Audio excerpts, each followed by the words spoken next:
Muito bem, meu amigo, minha amiga, senhores, senhoras e senhoritas, queridíssimos concursandos do meu Brasil e alunos na rede LAC Concursos. É meu prazer muito grande em revê-lo e em revê-la, estar em sua simpática e carinhosa companhia.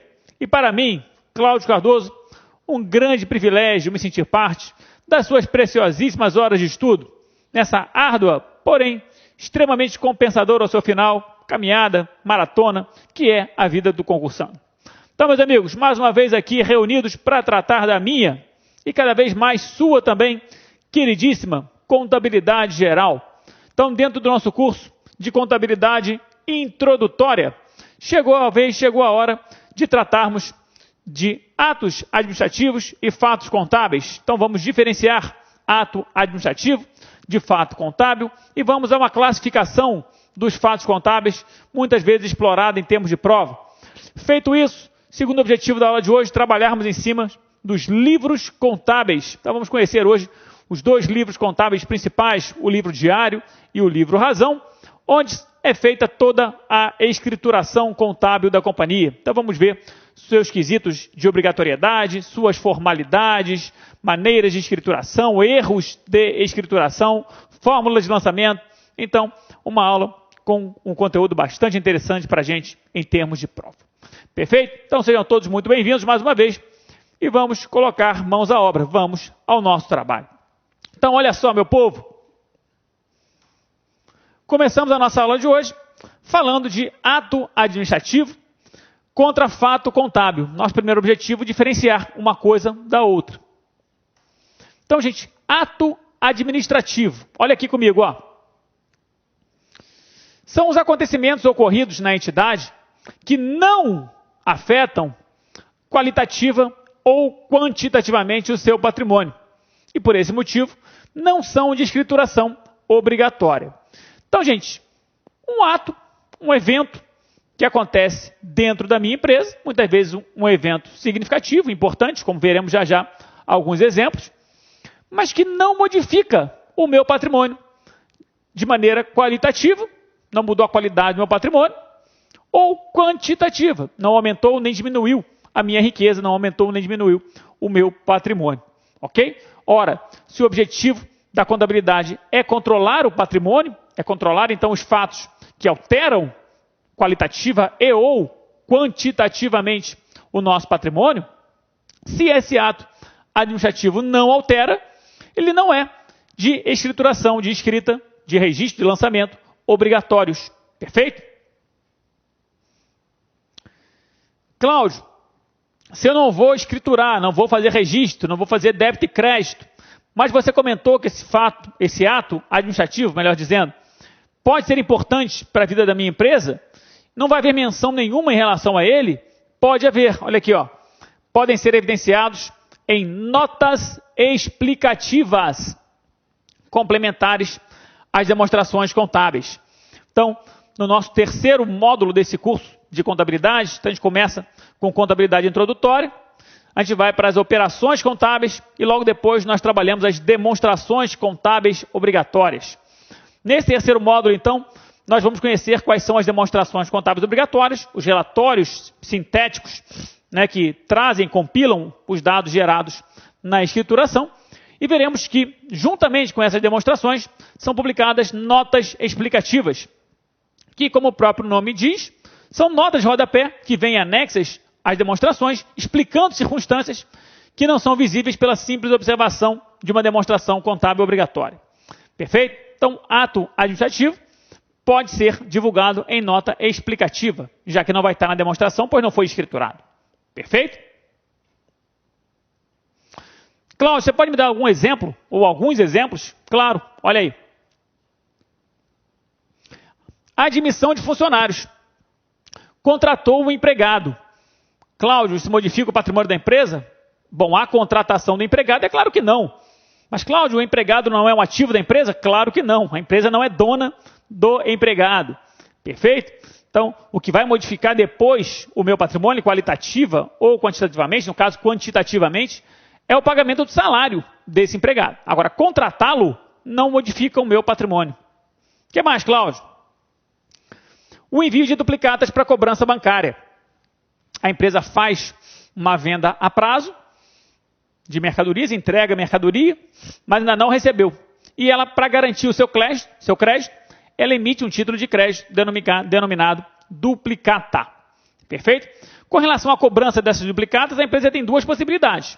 Ou a minha empresa mesmo tem um setor interno de cobrança, ou então ela contrata uma instituição financeira, um banco, para fazer esse serviço de cobrança. E, claro, paga a esse banco, tá certo? Para ele fazer esse serviço de cobrança. Então, gente, perceba que o fato contábil que faz o patrimônio variar é a venda, tá certo? É a venda a prazo de mercadorias. Agora, o local onde essa duplicata será cobrada, se vai ser cobrada na minha empresa ou se vai ser cobrada no banco, não muda nada no meu patrimônio. Portanto, pegar as duplicatas que estão fisicamente na minha empresa e enviar para o banco para cobrança simples, não modifica o meu patrimônio. O que vai modificar meu patrimônio depois é quando o banco cobrar uma taxa, por exemplo, pelo sucesso daquela duplicata cobrada. Maravilha? Tem outro, Cláudio? Tem. Assinatura de contrato de aval, né? O oferecimento de bens em garantia. Você sabe que garantia de bem imóvel é o chamado penhor. Garantia de bem imóvel, a chamada hipoteca. Né? Garantias pessoais, como aval e fiança. Cláudio, quando a companhia tem um imóvel e ela oferece esse imóvel em garantia do pagamento de um financiamento bancário que ela tomou, então ela hipoteca esse bem como garantia do financiamento. Acontece algum fato contábil? Não, o fato contábil é tomar um empréstimo, um financiamento. Quando a empresa dá o imóvel em garantia, o imóvel continua sendo da empresa, tá certo? Só vai deixar de ser da empresa se a empresa no futuro não pagar aquele financiamento. Portanto, o gravame de bens, móveis ou imóveis, ou então a aceitação por parte da empresa de garantias pessoais, como aval e fiança, não são fatos contábeis, não são objetos de registro, são meros atos administrativos, quando muito, divulgado em notas explicativas. Finalmente, o envio de mercadorias em consignação, também um exemplo. Então, o que acontece? Minha empresa, por exemplo, é uma empresa de bebidas, tá? Vende uma indústria de bebidas, vende cerveja, o carnaval está, né? Digamos que o carnaval esteja próximo, e aí você, então, que tem um bar, resolve, né, que vai, enfim, fazer uma grande festa lá no seu bar e quer vender, claro, cerveja. Então você liga lá para a minha cervejaria e diz, olha, me manda 1000 caixas de cerveja. Eu falo, caramba, 1000 caixas de cerveja? Você está otimista, hein? Me manda 1000 caixas de cerveja. Ah, você quer comprar? Eu falei, não, eu quero em consignação. O que é a venda de mercadorias em consignação? Eu tiro a mercadoria do meu estoque da cervejaria e mando lá para o bar dele. Cláudio, você vendeu nesse primeiro momento alguma coisa? Não, não vendi nada. Eu só transferi as caixas de cerveja do meu estoque, do meu depósito, cervejaria, para o depósito lá do bar. Tá certo? Isso então não é fato contábil, é mero ato administrativo. Aí vai chegar o dia da festa dele, ele vai vender a cerveja dele e no final ele vai apurar, olha, vendi 300 caixas, Cláudio. Pô, bacana. Então essas 300 caixas que eu vendi, toma aqui, estou te pagando, e as 700 estou te devolvendo. Tá certo? Isso aí chama-se venda em consignação. Claro, no segundo momento, quando o cara faz a festa dele lá, vende a cerveja, e então ele me paga o que ele vendeu, isso é um fato, isso modifica o meu patrimônio. Agora, o envio anterior de todas as caixas em consignação não é fato contábil, não modifica o meu patrimônio. Percebe? Está claro? Maravilha. Então, alguns exemplos de ato administrativo. Diferente do fato contábil. Fato contábil, ao contrário, são os acontecimentos que provocam alterações qualitativas e ou quantitativas no patrimônio da entidade. Então, se o ato administrativo é aquele que não altera o meu patrimônio, ao contrário, o fato contábil é o que vai alterar, seja qualitativa, seja quantitativa, ou mesmo qualitativa e quantitativamente este mesmo patrimônio. Ora, como eu disse, contabilidade se ocupa de estudar as variações do patrimônio. Se o fato contábil é aquele que provoca a variação no patrimônio, o fato contábil ele é de registro, ele é de lançamento, ele é de escrituração obrigatória no sistema contábil da minha empresa. Esse tem que ser obrigatoriamente registrado pelo método das partidas dobradas. Maravilha? Exemplos, Cláudio, os mais variados, que já vimos ao longo desse curso e outros tantos que ainda veremos. Pagamento de despesas em geral, como por exemplo luz e energia, salários, qualquer despesa que você imaginar, altera meu patrimônio quantitativamente para menos. assim como a obtenção de receitas, ao contrário, para mais. Aquisição de mercadorias para revenda, compra de estoques, altera o meu patrimônio qualitativamente. Eu tinha dinheiro, R$100, comprei R$100 em estoque. Tenho os mesmos R$100 de patrimônio, só que não mais em dinheiro, mas agora em estoques. Recebimento de duplicatas. Então eu tinha um direito e recebi. Então troquei um direito por um bem, troquei um direito por dinheiro, alterou o meu patrimônio qualitativamente. Então, os exemplos são os mais variados. Tomou um empréstimo, tá certo? Então, qualquer fato que faça variar o meu patrimônio qualitativa ou quantitativamente, ou em ambos, é chamado fato contábil e é de registro obrigatório. Maravilha? Então, olha lá. O grande filé mignon desse assunto, fato contábil e ato administrativo, é que os fatos contábeis possuem uma classificação. Uma classificação que a nossa banca, especialmente a Fundação Carlos Chagas, nossa brava FCC, gosta bastante de perguntar em suas provas. A ISAF também pergunta, mas a Carlos Chagas é mais rotineira em cobrar questões a esse respeito. Então, um assunto que cai em prova, fica alerta, porque esse aqui é mais um daqueles assuntos que não terá utilidade futura alguma para você. Você nunca mais vai ouvir falar, tirando essa aula de hoje, você não vai mais ouvir falar no nosso curso de teoria em fato contábil, permutativo, modificativo ou misto. Então, sendo um assunto que os assuntos futuros não dependem dele, você não vendo mais, você tende a esquecer. Tá certo? Como já vimos aqui, outras situações, as insubsistências e superveniências e outras cocitas mais. Como veremos aqui na aula de hoje, ainda as fórmulas de lançamento, primeira, segunda, terceira e quarta fórmulas. Então são assuntos perigosos, porque caem em prova e você quase nunca escuta falar deles. Então fica atento, fica esperto. Então, minha gente, o que acontece? Você viu, eu acabei de comentar, que o fato contábil ele pode alterar o patrimônio apenas de maneira qualitativa ou apenas de maneira quantitativa, ou ainda qualitativa e quantitativamente. Perfeito? Pois bem, em cima dessa nuance, em cima dessas possibilidades que o fato contábil apresenta, que eu tenho essa classificação. Como veremos a partir de agora, se o fato contábil alterar apenas qualitativamente o meu patrimônio, eu vou chamá-lo de fato contábil permutativo ou qualitativo. Se o fato contábil alterar o meu patrimônio apenas de maneira quantitativa, eu vou estar diante de um fato modificativo.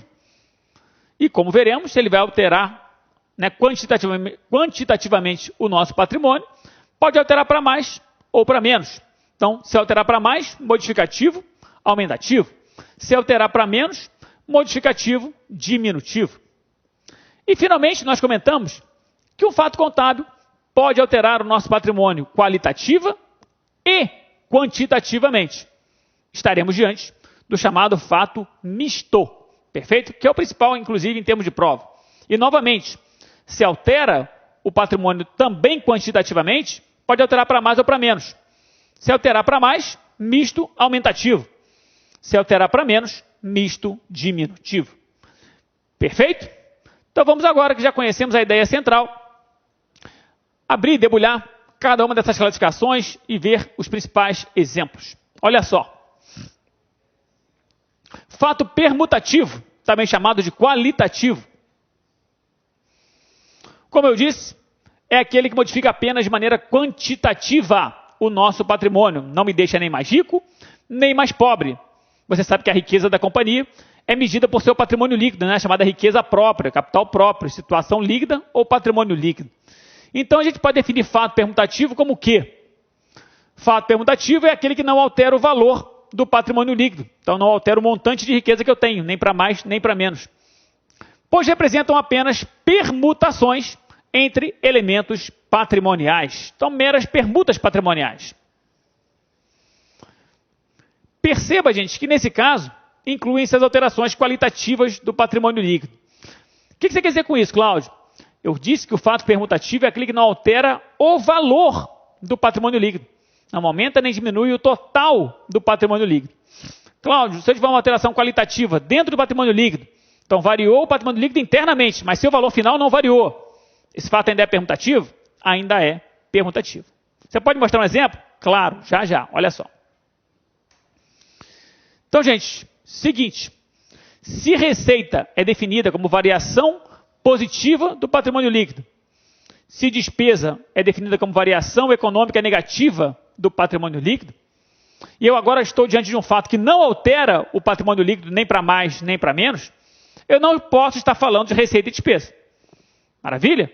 Então, fato permutativo nunca envolve receita ou despesa.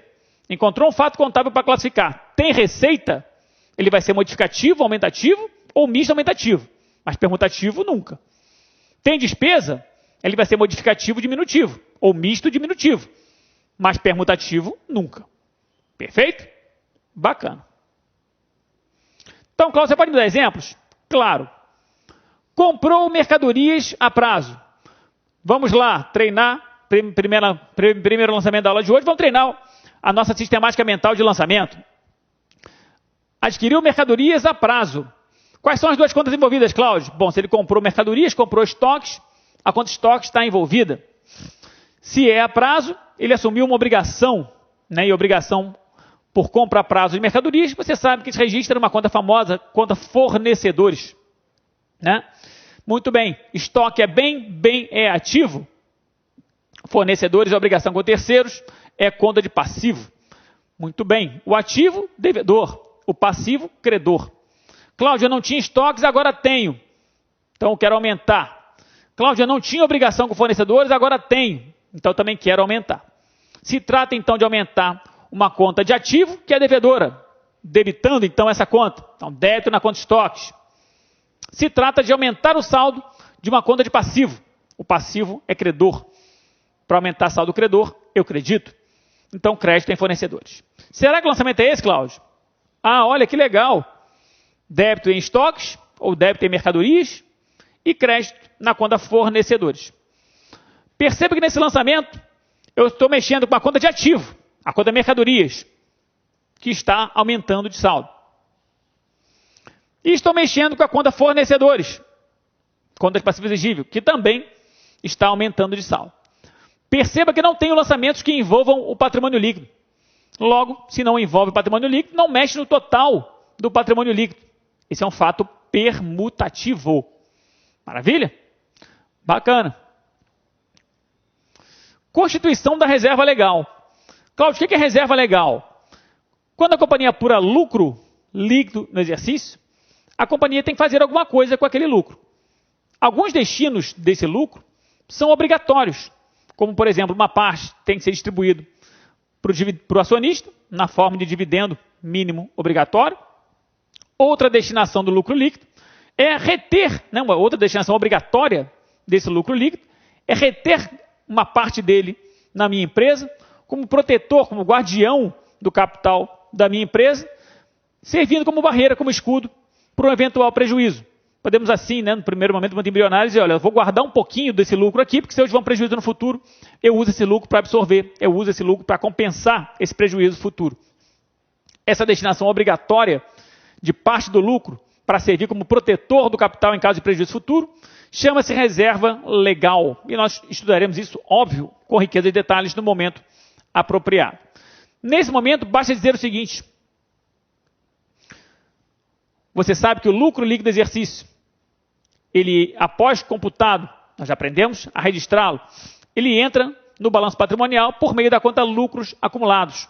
Né? E ele entra, se é lucro, é mais receita que despesa, é mais crédito que débito. Então ele entra na conta lucros acumulados pelo polo credor, pelo lado direito.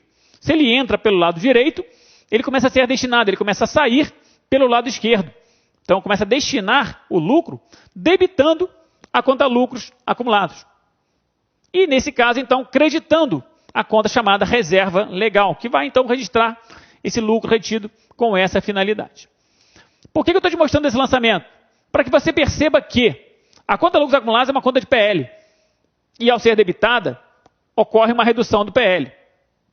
A conta reserva legal também é uma conta de PL, que ao ser creditada, aumenta o patrimônio líquido.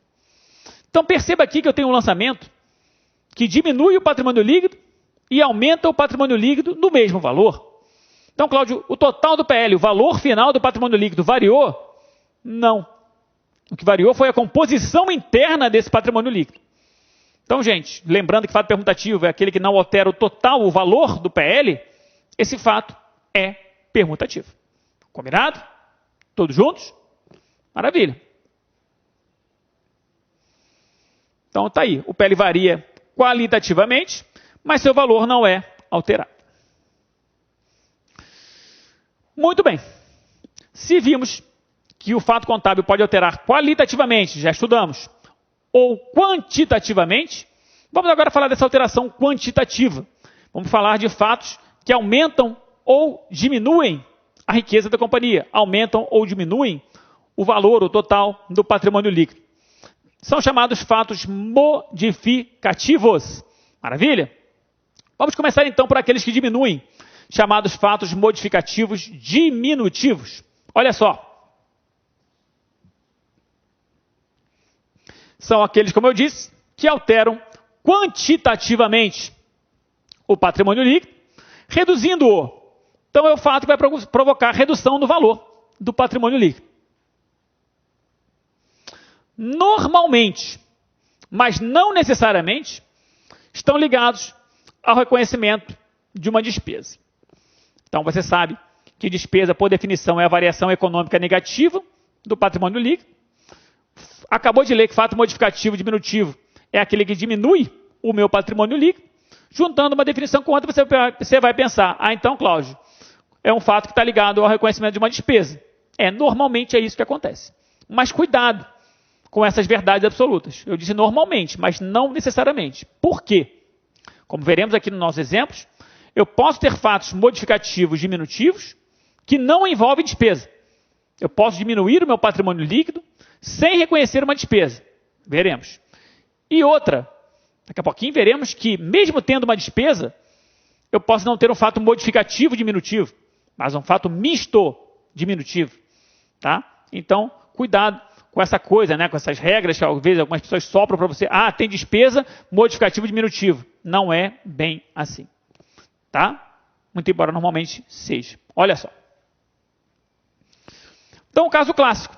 O pagamento de uma despesa qualquer. O reconhecimento de uma despesa qualquer. Como, por exemplo, despesa com salários. Então, despesa muito fácil de registrar, né? A despesa é sempre devedora. Então, eu debito despesa com salários. E se eu estou pagando, está saindo dinheiro. Eu vou acreditar, então, a minha conta corrente bancária. A conta Bancos Conta Movimento. Ou simplesmente BCMI. Né?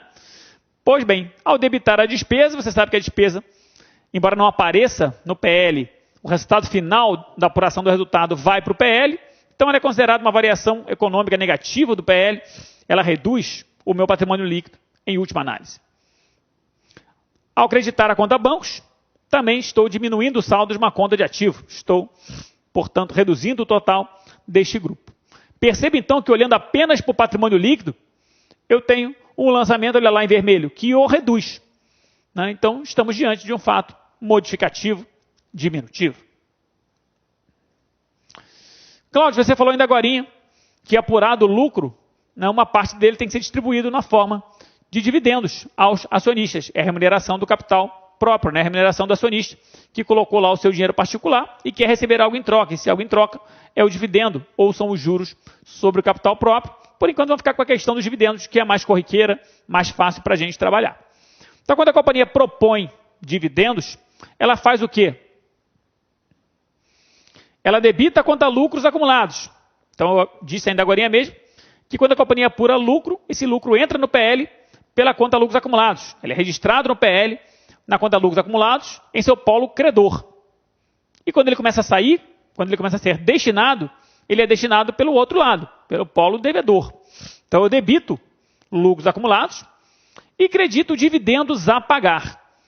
Dividendos a pagar é uma obrigação da minha empresa, tá certo? Registrado em seu passivo exigível, no passivo circulante, passivo de curto prazo. Então, ao debitar lucros acumulados, eu diminuo o PL. O PL é credor. Quando eu debito, eu vou diminuir o grupo. E ao creditar dividendos a pagar, eu vou aumentar o passivo exigível. Ora, gente, olhando então apenas para o PL, Note que o efeito desse lançamento é o de reduzir o patrimônio líquido. Ué, Cláudio, mas não estou vendo nenhuma despesa aí. Pois é, eu havia dito que é possível reduzir o patrimônio líquido sem reconhecer uma despesa. Então não importa que não tem despesa, é um fato que reduz o total do patrimônio líquido, é um fato modificativo diminutivo. Concorda? Bacana, vamos lá. Fatos que alteram quantitativamente o meu patrimônio também podem fazê-lo para alterar para mais. Aliás, é o que se espera, né? Então, estamos agora falando dos fatos modificativos aumentativos.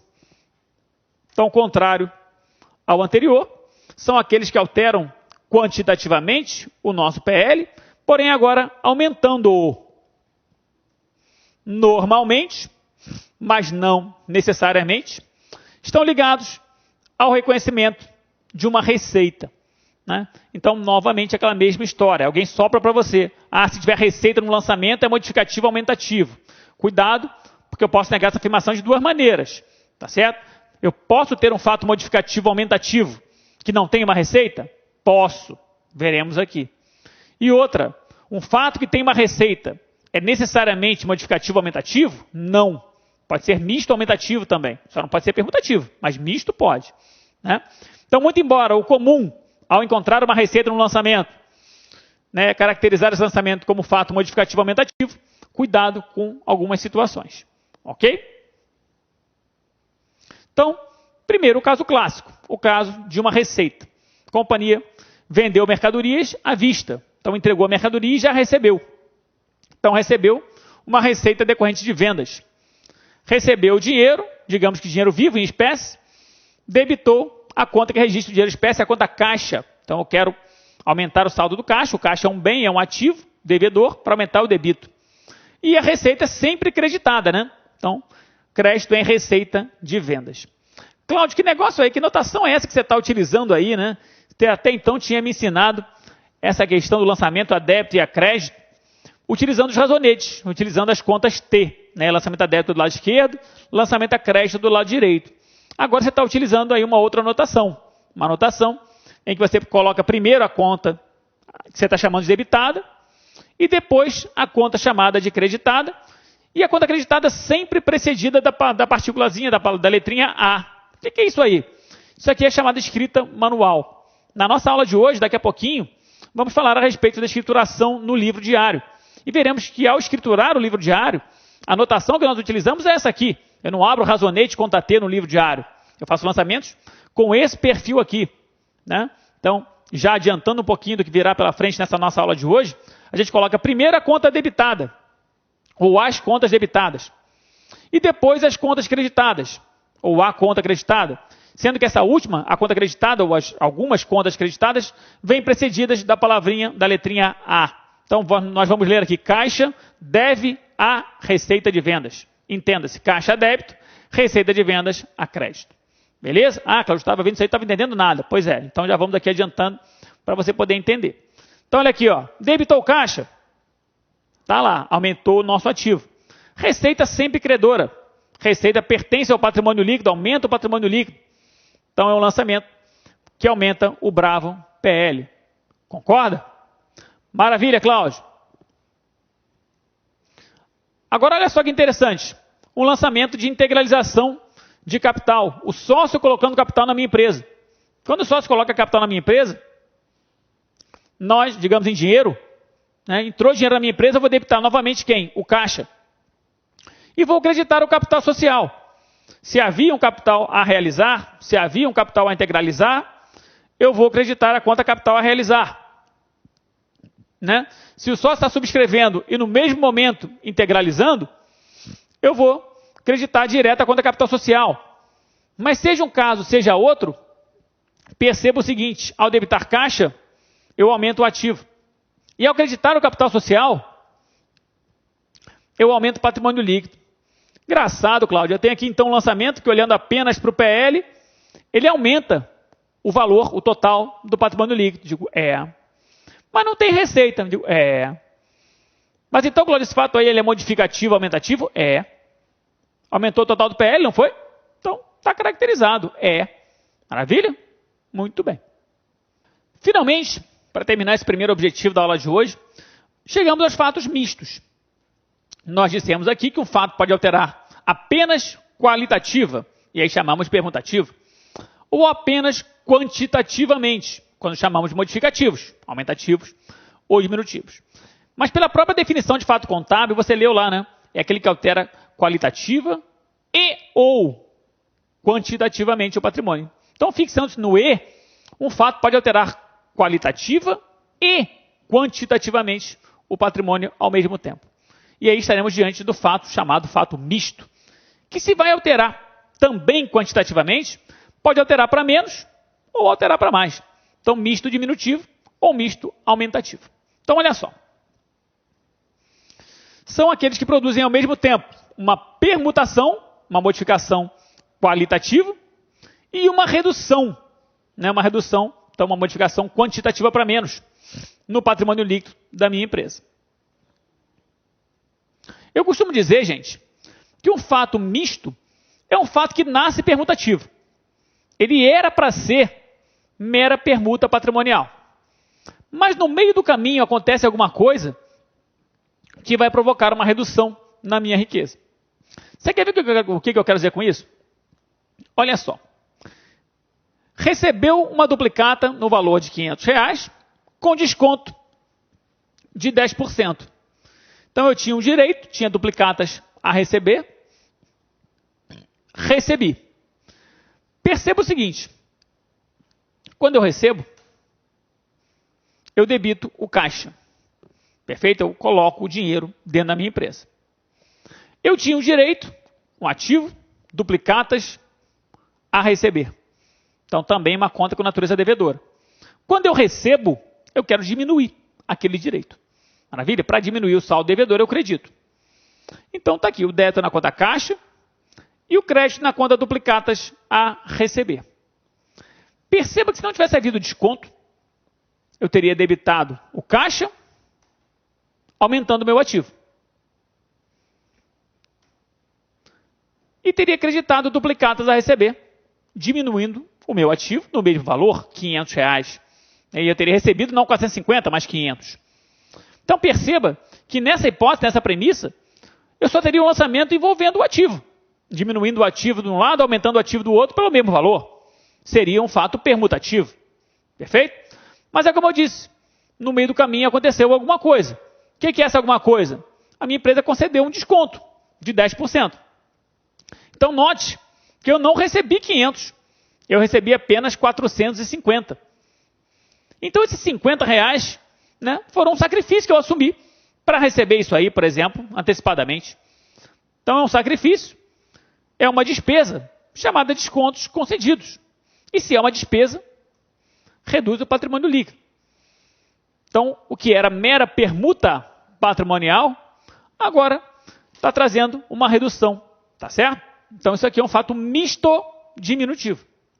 Perfeito?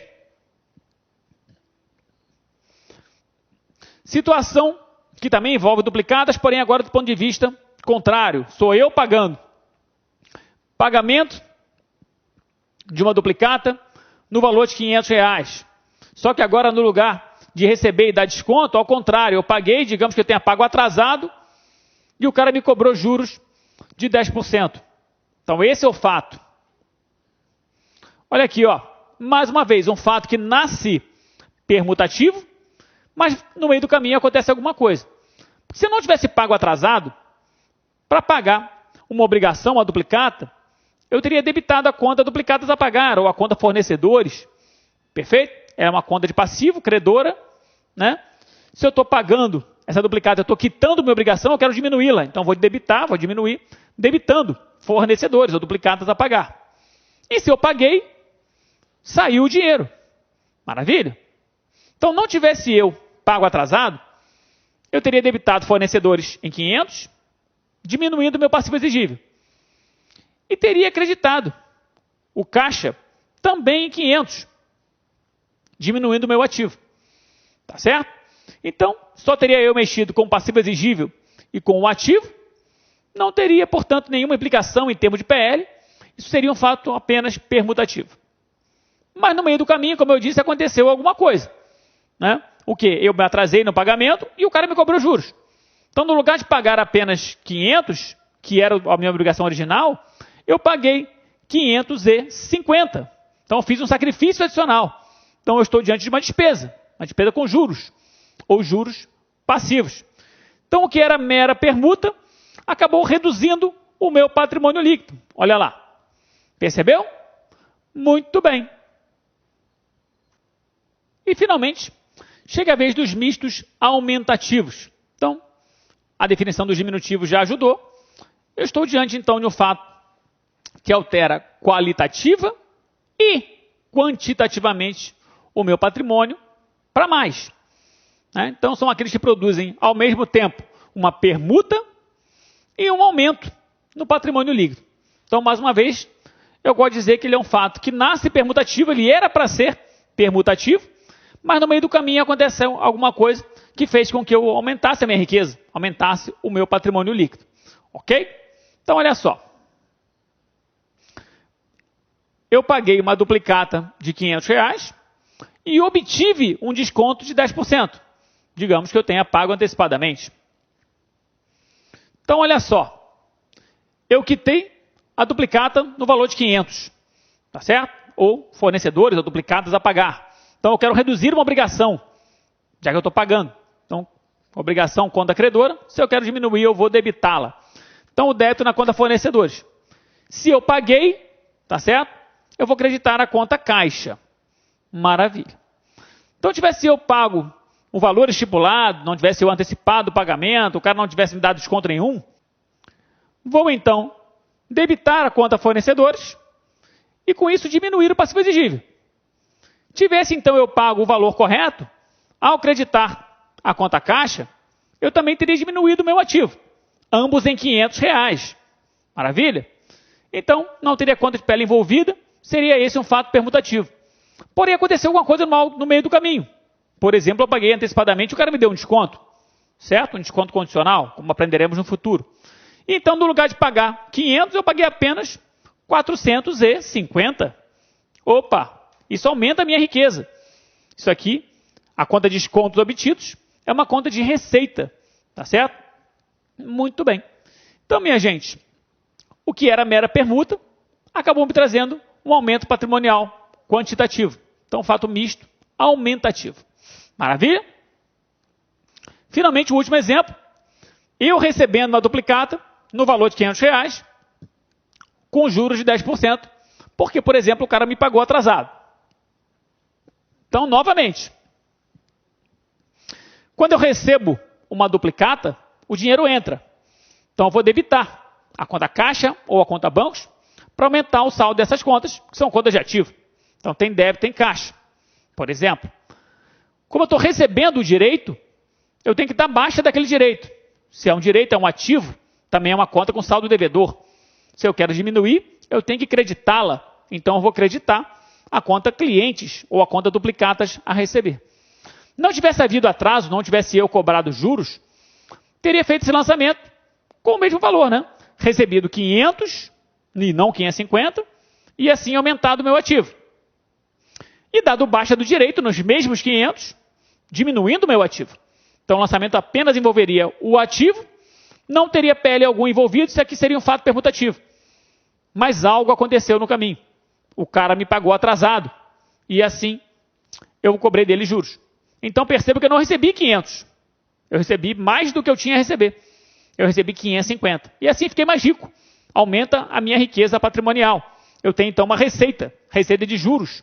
Ou juros ativos. Maravilha? Que vai, então, aumentar o meu patrimônio líquido. O que era mera permuta, acabou aumentando o meu PL.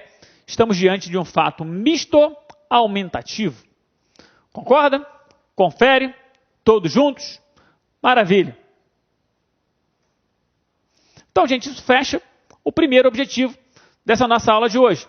Trabalhar em cima de atos e fatos administrativos. Vamos agora trabalhar em cima dos livros contábeis. Então, olha lá, vamos lá. Uma empresa pode possuir diversos tipos de livros, ok? Livros como os livros fiscais, né? Então, livros fiscais servem para a apuração dos tributos, tá certo? Então, os órgãos da federação, a União, o Estado, o município, tem lá os seus tributos de competência, né? Então, o imposto de renda, por exemplo, competência da União, o ICMS, competência estadual, o ISS, competência municipal. Isso vem lá do direito tributário, você sabe. Muito bem.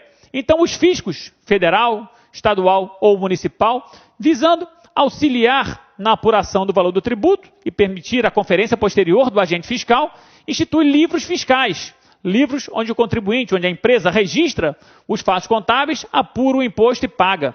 Então, na esfera federal, você tem o LALUR, por exemplo, o livro de apuração do lucro real. É um livro que auxilia na apuração do imposto de renda para os contribuintes optantes pelo lucro real.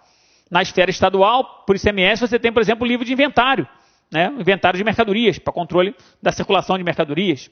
No caso do ISS, você tem o livro registro de apuração do ISS, que vai registrar os serviços prestados para no final do mês poder apurar o valor do imposto devido. Então são livros que se destinam ao fisco. Maravilha? Nada contábeis. Tenho ainda livros sociais. Então, livros que registram toda a vida societária da minha empresa, né?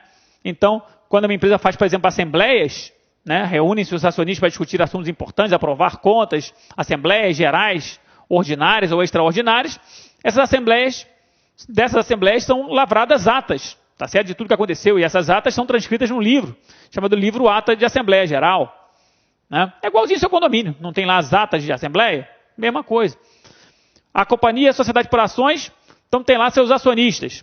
Sempre que ocorre uma mudança de acionista, alguém vende uma ação para outra, isso tem que ser registrado, para a empresa poder saber a qualquer momento quem são seus acionistas.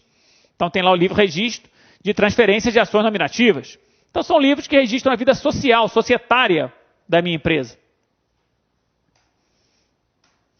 Livros trabalhistas. Livros que se destinam à fiscalização do Ministério do Trabalho. Tá certo? Então, livros que vão registrar, por exemplo, quem são os empregados, os valores que foram pagos, a que título aos empregados e coisas nesse sentido. E, finalmente, aquele que nos interessa, o chamado livro contábil. Você vai lembrar de nossa aula inicial, quando a gente falou aqui em técnicas de contabilidade, instrumentos, né, ferramentas que a contabilidade se utiliza para poder atingir seus objetivos. Pois é. Uma delas, a primeira delas, é a escrituração. Então, se eu quero controlar o patrimônio, eu tenho que anotar tudo aquilo que faz o meu patrimônio modificar, qualitativa ou quantitativamente, como a gente acabou de ver, eu tenho que registrar os meus fatos contábeis. Então, eu registro esses fatos utilizando uma linguagem própria, especial, que é o método das partidas dobradas. E registro, então, esses fatos contábeis em livros próprios, em livros cheios, como veremos, de formalidades, peculiaridades, né, padronização, para permitir a comparação e o entendimento de qualquer usuário. São chamados livros contábeis, onde é feita, portanto, a escrituração, e é objeto do nosso estudo a partir de agora. Então, já está aí, como eu disse, livro fiscal, utilizados pelo fisco nas 3 esferas de governo. Dependendo da obrigação tributária, posso ter diferentes livros fiscais. Exemplo que a gente utiliza, o principal e que será importante no avançar do nosso curso, quando a gente lá, em demonstração do resultado do exercício, for trabalhar em cima do cálculo do imposto de renda, é o LALUR. Livro de apuração do lucro real. Livros sociais destinados ao registro das operações sociais, como ata de Assembleia Geral, registro de transferência de ações, dentre outros. Trabalhistas se prestam à fiscalização do Ministério do Trabalho, registro de empregados e outros. Falei também. Livros contábeis, onde são registrados os fatos contábeis. Os livros mais conhecidos, como veremos, são chamados livros principais, porque registram todos os fatos contábeis da minha empresa, são o livro diário e o livro razão, né? Subsidiariamente, cito para você o livro caixa, que vai registrar apenas operações que envolvem o caixa da companhia. Livro de contas correntes. Então, eu posso ter um livro contábil só para o controle de conta corrente de mercadorias, ou conta corrente de ICMS, de imposto devido. Como veremos, o ICMS tem uma parcela que é recuperável e uma parcela que eu tenho que pagar. Então, posso controlar ICMS a recuperar de um lado, ICMS a recolher do outro, num livro chamado Livro Conta Corrente ICMS. Mas os dois primeiros são mesmo aqueles que nos interessam, serão estudados de maneira mais cuidadosa e detalhada a partir de agora. Então vamos lá, olha só. Começando pelo livro diário. Livro diário. Um livro obrigatório. Tá certo? Então, gente, daqui a pouco a gente vai tecer aqui maiores comentários a respeito de obrigatoriedade de livros contábeis. Mas já fica para você aqui a informação de que, em tese, o livro diário é um livro obrigatório. A legislação macro do país, qual seja o nosso Código Civil, tá? Ele determina que o livro diário é um livro obrigatório. Ah, Cláudio, mas o contribuinte que ele é optante pelo Simples Nacional, ele está dispensado de ter o diário. É verdade. Como eu disse, daqui a pouquinho eu vou tecer algumas considerações sobre exceções ou inclusões de obrigatoriedade de alguns livros. Mas no plano geral, o livro diário ele é um livro obrigatório.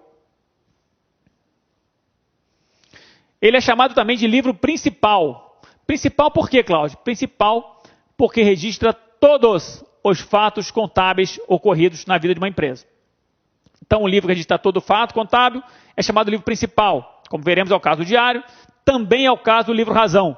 Os outros livros que registram apenas parte dos fatos, como o livro caixa, como o livro conta corrente, CMS, são chamados livros auxiliares. Maravilha? Então, ele é um livro obrigatório, ele é um livro principal e ele é um livro cronológico. Ou seja, os fatos contábeis são registrados no livro diário em sequência temporal. Tá certo? Então, vou colocar lá, por exemplo, o fato ocorrido no dia 1º de janeiro de 2014 e depois, né, no dia 2, depois dos fatos do dia 3, ou seja, sempre registrando os fatos em sequência cronológica. Não há, portanto, nenhum tipo de sistemática que facilite a busca dos fatos contábeis dentro de um livro diário, a não ser a cronologia. Se você sabe o dia do fato contábil, fica mais fácil de localizar no livro diário. Agora, se você, por exemplo, quer saber todos os lançamentos que envolveram a conta bancos conta movimento, né? Se você quiser procurar no diário, você vai ter que folhear folha por folha para ficar procurando igual um maluco, né? Onde estão os lançamentos que afetaram a conta bancos. Né?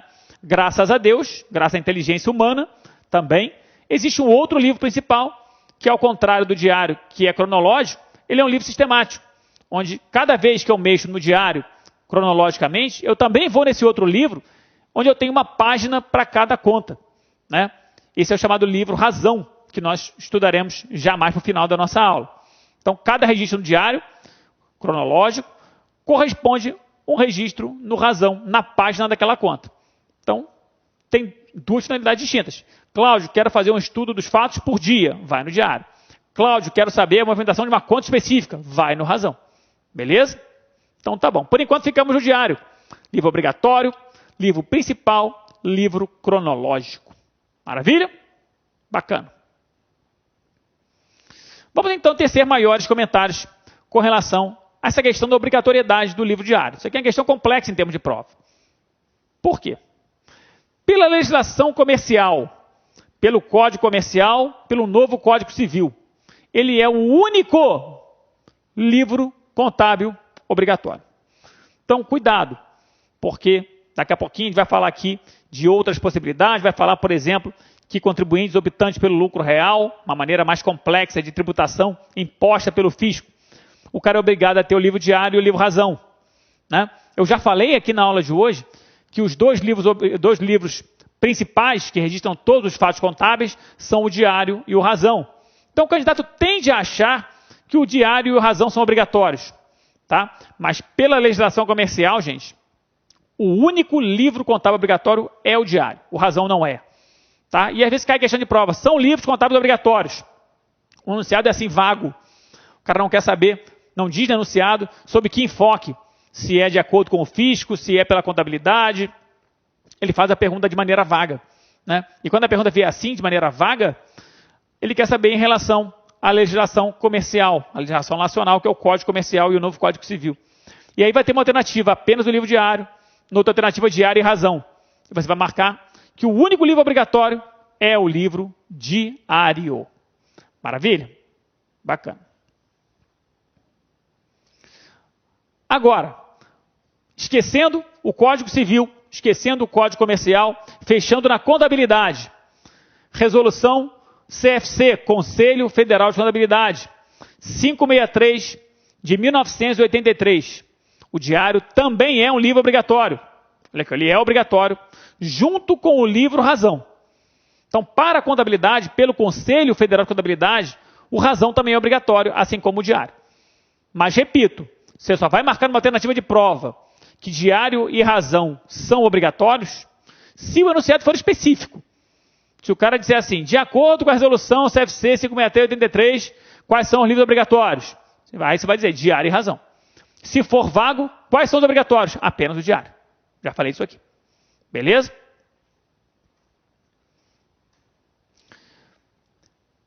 Cláudio, do ponto de vista fiscal, olha aqui, ó. Quando a gente falar um pouco mais à frente, lá em DRE sobre apuração do imposto de renda, talvez isso fique um pouco mais claro para você. Mas, por enquanto, eu posso dizer o seguinte. Empresas maiores, empresas que têm um faturamento anual superior a 48 milhões de reais, por exemplo, tá certo? Empresas de grande porte, que preocupam mais o fisco, tem um regime de tributação de imposto de renda mais complexo, mais elaborado, mais detalhado, chamado lucro real, né? Contrário disso, pequenas, microempresas, pequenas empresas, empresas médias, o governo tem menos preocupação fiscal e, ao contrário, tem uma preocupação em facilitar a vida desse cara, não facilitar no sentido de não pagar imposto, mas no sentido de simplificar as burocracias tributárias. Então, por exemplo, o cara cria o chamado Simples Nacional, tá certo? Que é uma metodologia de acolhimento de tributos de maneira centralizada. O cara paga em uma única guia diversos tipos de tributo, né? Então, gente, para aqueles contribuintes que são habitantes pelo regime de tributação, pelo lucro real, ou seja, aqueles mais complexos, de maior porte, é obrigatório o diário, juntamente com o razão. Então, pode cair em prova? Isso aí pode.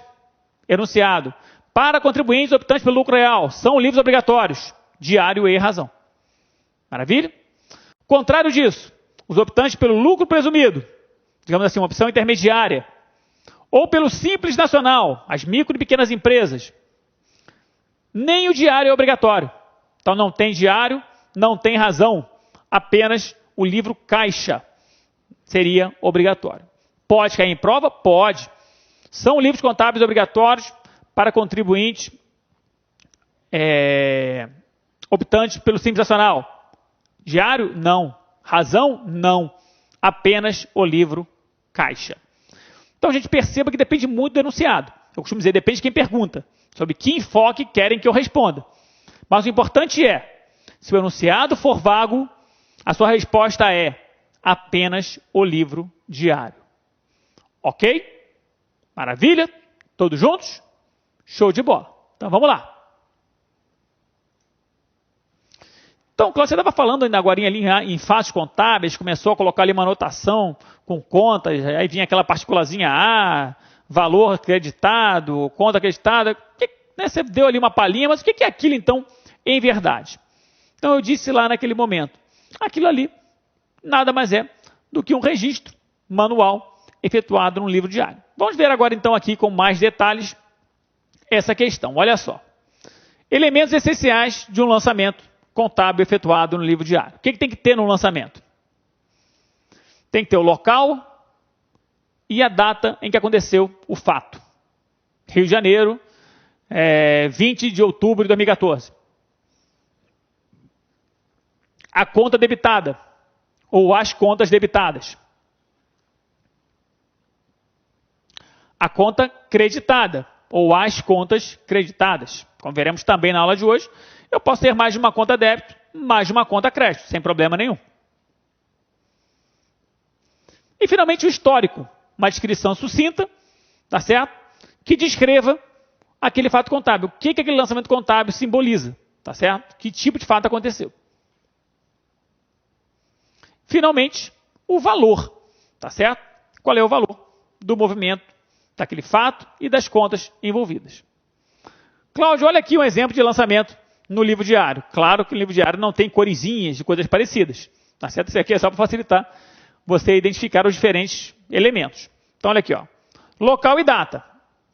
Rio de Janeiro, 1º de agosto de 2010. Exemplo. Conta a débito, estoques. Conta a crédito, caixa. Histórico, aquisição de mercadorias para revenda à vista, nesta data, conforme nota fiscal 001 do fornecedor XYZ. Valor, R$1.000 a débito do estoques, R$1.000 a crédito do caixa. Beleza? Um bom exercício para o candidato que está começando a trabalhar débito e crédito é pegar um histórico e construir o lançamento. Ou então o contrário, também é interessante. Olhando para o lançamento, tentar chegar ao histórico. Então, debitou estoque, creditou caixa. Vamos lá. Debitou o estoque, ele aumentou o saldo do estoque. O estoque é um ativo, é um bem. Então, aumentou o saldo do estoque. E ele creditou o caixa da empresa. O caixa também é bem, também é ativo, devedor, se creditou, saiu. Qual é o fato contábil que explica, né, a entrada de estoque e saída do dinheiro? Ah, deve ter comprado mercadorias, então, à vista. Ah, está aqui, ó, aquisição de mercadorias para revenda à vista. Então, também é um exercício interessante para o candidato que está iniciando seus estudos. Bacana? Então, gente, vamos observar o que eu já te mostrei, que a conta debitada vem antes da conta acreditada. Primeiro, então, as contas debitadas. Depois, as creditadas. E que essa última, a conta acreditada, vem precedida obrigatoriamente da partícula A. Então, temos aquele lançamento ali, né? Débito em estoques. A leitura é: estoques devem à caixa. Estoque, conta debitada, então esse débito se deve ao crédito na conta caixa. Então, estoques deve à caixa. É assim que a leitura. Tá? Então, continha vem com o Azinho na frente, é conta a crédito. As contas que vêm primeiro, sem o A, são as contas a débito. Essa maneira de escriturar, ela é privativa da escrituração anual, que de passagem hoje em dia é muito pouco utilizada, né? Normalmente esses livros agora são todos informatizados. Então, olha só, gente. Outra coisa que a gente tem que perceber é o uso da expressão de versos. A expressão de versos é utilizada somente na escrituração manual, quando temos mais de uma conta debitada ou creditada. Então, você sabe que no método das partidas dobradas, o que interessa é que o total movimentado a débito seja igual ao total movimentado a crédito. Não é isso? Então, eu posso ter mais de uma conta debitada, mais de uma conta creditada no mesmo lançamento, contanto que o total movimentado a débito e a crédito seja idêntico. Então, na escrituração manual, como veremos a partir de agora, quando eu tenho mais de uma conta debitada ou mais de uma conta creditada ou mais de uma conta creditada, eu vou me utilizar da expressão diversos. Então, é algo com o qual você vai ter que se familiarizar, pode encontrar essa anotação em prova e já vai saber então o que significa. Vamos então já entrar com alguns slides aqui que mostram lançamentos que envolvem o uso de diversos. Olha só. Então, gente, nessa hipótese, como é que vai funcionar? O que você vai ver nos slides? Após a conta utilizada a crédito, demonstramos as diversas contas e os valores debitados ou creditados em cada uma delas. Então, quais são as possibilidades? Melhor mostrar do que ficar comentando no plano teórico. Olha só. Um lançamento como esse aqui. Fornecedores e juros passivos a bancos. Então, eu debitei fornecedores, debitei juros passivos e creditei bancos no valor de 1.000. Cláudio, que lançamento é esse? Olha, eu estou diminuindo o saldo de fornecedores em R$900, porque eu devia fornecedores e já não devo mais. Mas como eu provavelmente paguei atrasado, o cara me cobrou juros. Eu incorri numa despesa, juros passivos. Então, 900 que eu devia, mais 100 de juros, eu paguei 1.000. Isso aqui é o pagamento dos fornecedores com juros. Ó, fato misto diminutivo, que era para ser uma permuta, virou um fato que também diminui a minha riqueza. Muito bem. Perceba que eu tenho duas contas debitadas. Está vendo? Pois é. Então, como é que esse lançamento pode aparecer também? Esse lançamento é a mesma coisa que esse aqui, ó. No lugar de colocar fornecedores e juros passivos, como eu tenho mais de uma conta debitada, eu coloco diversos. Né? Então, diversas contas devem a bancos. E logo depois da última conta acreditada, eu vou entrar dizendo quem são esses diversos. Ó, fornecedores 900, juros passivos 100. Então, é uma maneira que você pode encontrar em prova também a mesma anotação, o mesmo lançamento, utilizando outra padronagem. Maravilha? Mais exemplos, Cláudio? Ok. Agora o lançamento Com a situação inversa, eu tenho mais de uma conta a crédito. Aqui, ó. Debitei bancos. Bancos devem a clientes e a juros ativos. Então, eu recebi dinheiro na minha conta corrente bancária, 1.100. Estou creditando clientes para dar baixa de um direito. Então, eu recebi de um cliente, né? Eu tinha R$1.000 a receber de um cliente, recebi. Só que como o cara me pagou atrasado, eu cobrei R$100 de juros dele. Então, eu recebi R$100 de juros, que para mim são uma receita. Então, juros ativos de 100. Então, recebi 1.000 do direito original, mais 100 de juros, eu recebi 1.100. Perceba que isso aqui também é um fato misto, o que era para ser uma permuta acabou aumentando o meu patrimônio, é um fato misto aumentativo. Perceba que eu tenho duas contas creditadas. Então, nesse caso, que tipo de lançamento posso eu fazer? Bancos adversos. Então, no lugar das contas creditadas, eu entro com diversos. E logo depois, então, da conta acreditada, que no caso é diversos, eu entro abrindo o que são os diversos. Né? Então, diversos são clientes e juros ativos. Percebeu? Está funcionando? Bacana. Cláudio, eu posso ter, então, um lançamento que tem mais de uma conta debitada e mais de uma conta acreditada? Pode. Né? Olha aqui esse lançamento aqui, ó. Bancos 550, Caixa 550, devem a clientes e a juros ativos. Então perceba que a parte creditada é a mesma. Né? Eu creditei cliente porque eu tinha R$1.000 a receber de um cliente e o cara foi lá e pagou. Então estou quitando esse direito, diminuindo esse direito. Só que o cara pagou atrasado e eu cobrei juros dele. Então reconheci juros ativos, 100. Qual é a diferença desse lançamento para o anterior? É que nesse lançamento aqui nós podemos imaginar o seguinte: o cara pagou R$550 em dinheiro e os outros R$550 ele fez um depósito bancário. Então, se no anterior tinha entrado tudo em dinheiro, em espécie, aqui ele me deu 550 na mão e disse, olha, toma aqui o comprovante de depósito. Fiz um depósito dos outros 550. Então, eu tenho débito na conta bancos e na conta caixa. Percebeu? Entendeu o histórico desse lançamento? Maravilha. Claro, eu tenho mais de uma conta débito e mais de uma conta a crédito. Como é que fica isso aqui, ó? Olha que interessante, ó. Como eu tenho mais de uma conta débito, diversos. Como eu tenho mais de uma conta a crédito, diversos também. Então, esse lançamento aqui é diversos a diversos. Beleza? E é como eu disse, logo depois da conta acreditada, diversos, eu tenho que abrir quais são as contas a débito e quais são as contas a crédito abrangidas pelo diversos. Então, aquele mesmo lançamento aqui em cima, ele vem aqui para baixo, né? Logo depois do registro pela anotação do diversos, né? Para débito e para crédito. Percebeu? Cláudio, enrolado isso aí, fica feio, eu também não gosto não, sabe? Mas aparece em prova, a gente precisa conhecer, saber, ter familiaridade com esse tipo de coisa. Tá certo? Beleza. Então vamos lá. Cláudio, formalidades do livro diário. Porque esse livro aí, Cláudio, eu imagino que eu não seja, eu vou chegar lá na papelaria, comprar um livro qualquer, em espiral, e sair anotando qualquer coisa. Não. Esses livros são cheios realmente de formalidades. Formalidades que podem dizer respeito à maneira como ele é escriturado, internamente, tá certo? Nós vamos chamar de formalidades intrínsecas, ou podem dizer respeito ao seu aspecto exterior, aos requisitos legais que ele tem que cumprir, que nós vamos chamar de formalidades extrínsecas. Cláudio, mas que palavrinhas chatas, hein? Ah, mas é chato, mas não é difícil, gente. Intrínseco é aquilo que está dentro. Né? Cláudio, o que está dentro do livro? A escrituração propriamente dita, né? E extrínseco é externo, é exterior. O que está fora do livro? A aparência dele, o formato dele, o registro dele no órgão competente. Então é fácil diferenciar uma formalidade intrínseca de uma formalidade extrínseca. Vamos ver quais são elas? Olha só.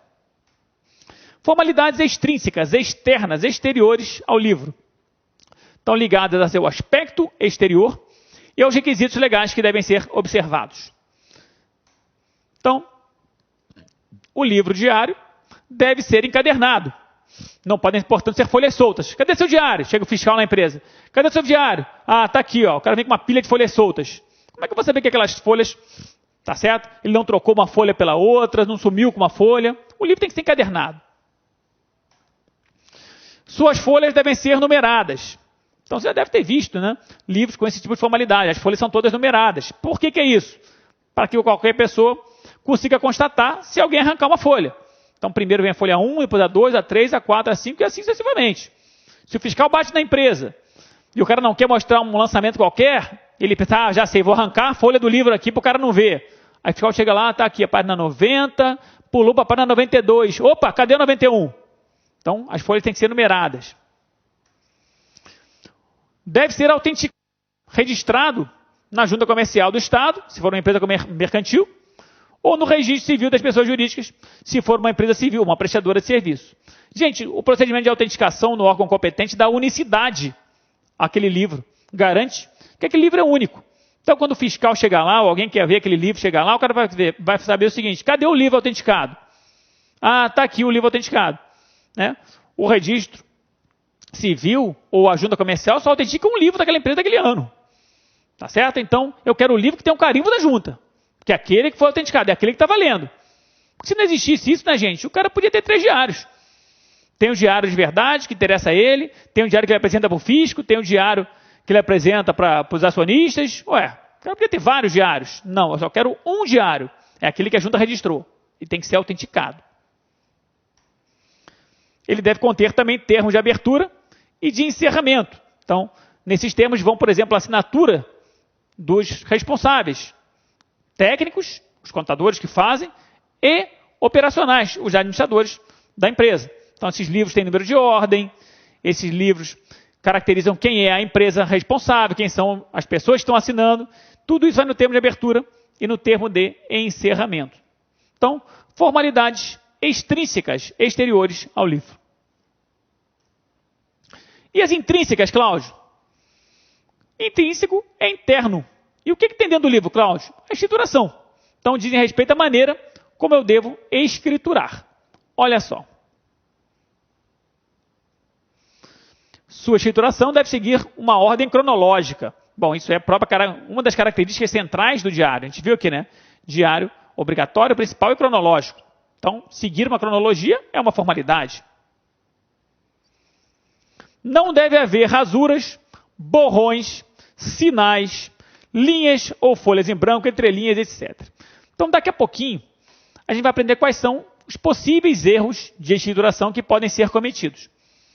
E qual é a maneira correta de corrigir, acertar esse erro? Uma coisa eu posso garantir. A maneira correta de corrigir o erro não é rasurando, borrando, puxando setinha, sublinhando. Tá certo? Então o cara foi lá, era 5.000 e ele botou 9.000. Ele chega lá por cima do 9 e puxa uma perninha e transforma o 9 no 5. Ou então rabisca aquele 9, rasura, borra e escreve 5 por cima. Não é assim que se faz. Se pudesse fazer isso, novamente, a pessoa quisesse adulterar, quisesse que alguém não visse como estava ali, chega ali e provoca uma rasura de propósito e ninguém nunca saberá como estava antes. Então, existem algumas formalidades também para a correção de erros e daqui a pouquinho a gente vai aprender quais são. Maravilha? Então tá. Também não pode pular a linha, porque se pula a linha, deixa espaço para alguém depois escrever alguma coisa ali, o que não é bom. Também não pode pular folha, não pode ter entrelinha, não pode ter nada disso. Ele tem que ser claro, escriturado em língua e moeda do país. Então o livro já tem que ser escriturado em reais, né, utilizando-se do português, isso é óbvio. Ele pode ser escriturado em partidas mensais, desde que existam registros auxiliares que suportem tais valores. O que é isso aqui? Olha, gente, para cada fato, regra geral, né? Para cada fato contábil, um registro. Né? Daqui a pouquinho, nossa última aula de contabilidade introdutória, nós vamos falar de princípios de contabilidade. E um dos princípios é o princípio da oportunidade, que me impõe o registro de imediato do fato gerador, do fato contábil. Então, aconteceu o fato contábil, eu tenho que registrá-lo imediatamente. Tudo bem. Mas imagine você, por exemplo, a situação de um hipermercado, né, que faz, sei lá, algumas milhares de vendas a cada dia.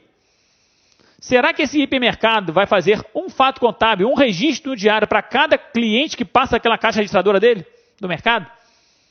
Você já imaginou o tamanho do livro diário de um hipermercado? Ou de um banco que faz milhares de operações financeiras no mesmo dia? cada um fato contábil.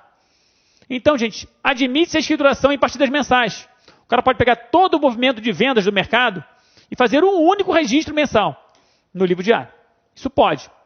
Contanto que existam registros auxiliares que suportem tais valores. Então tem que ter em algum lugar, alguma maneira de nós conferirmos se aquele total mensal está batendo.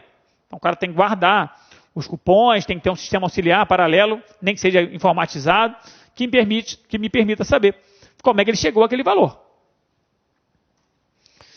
Pode ser escriturado de maneira manual ou eletronicamente. Mas bancas em algumas questões dizem, não, o livro diário não pode ser escriturado de maneira eletrônica. Pô, imagina, nos dias de hoje, século 21, 2014, 2015, não pode escriturar o livro de maneira eletrônica, só manual. Isso aí, nem pensar. Não, hoje em dia, tudo é eletrônico. Mas pode ser manual também. Perfeito?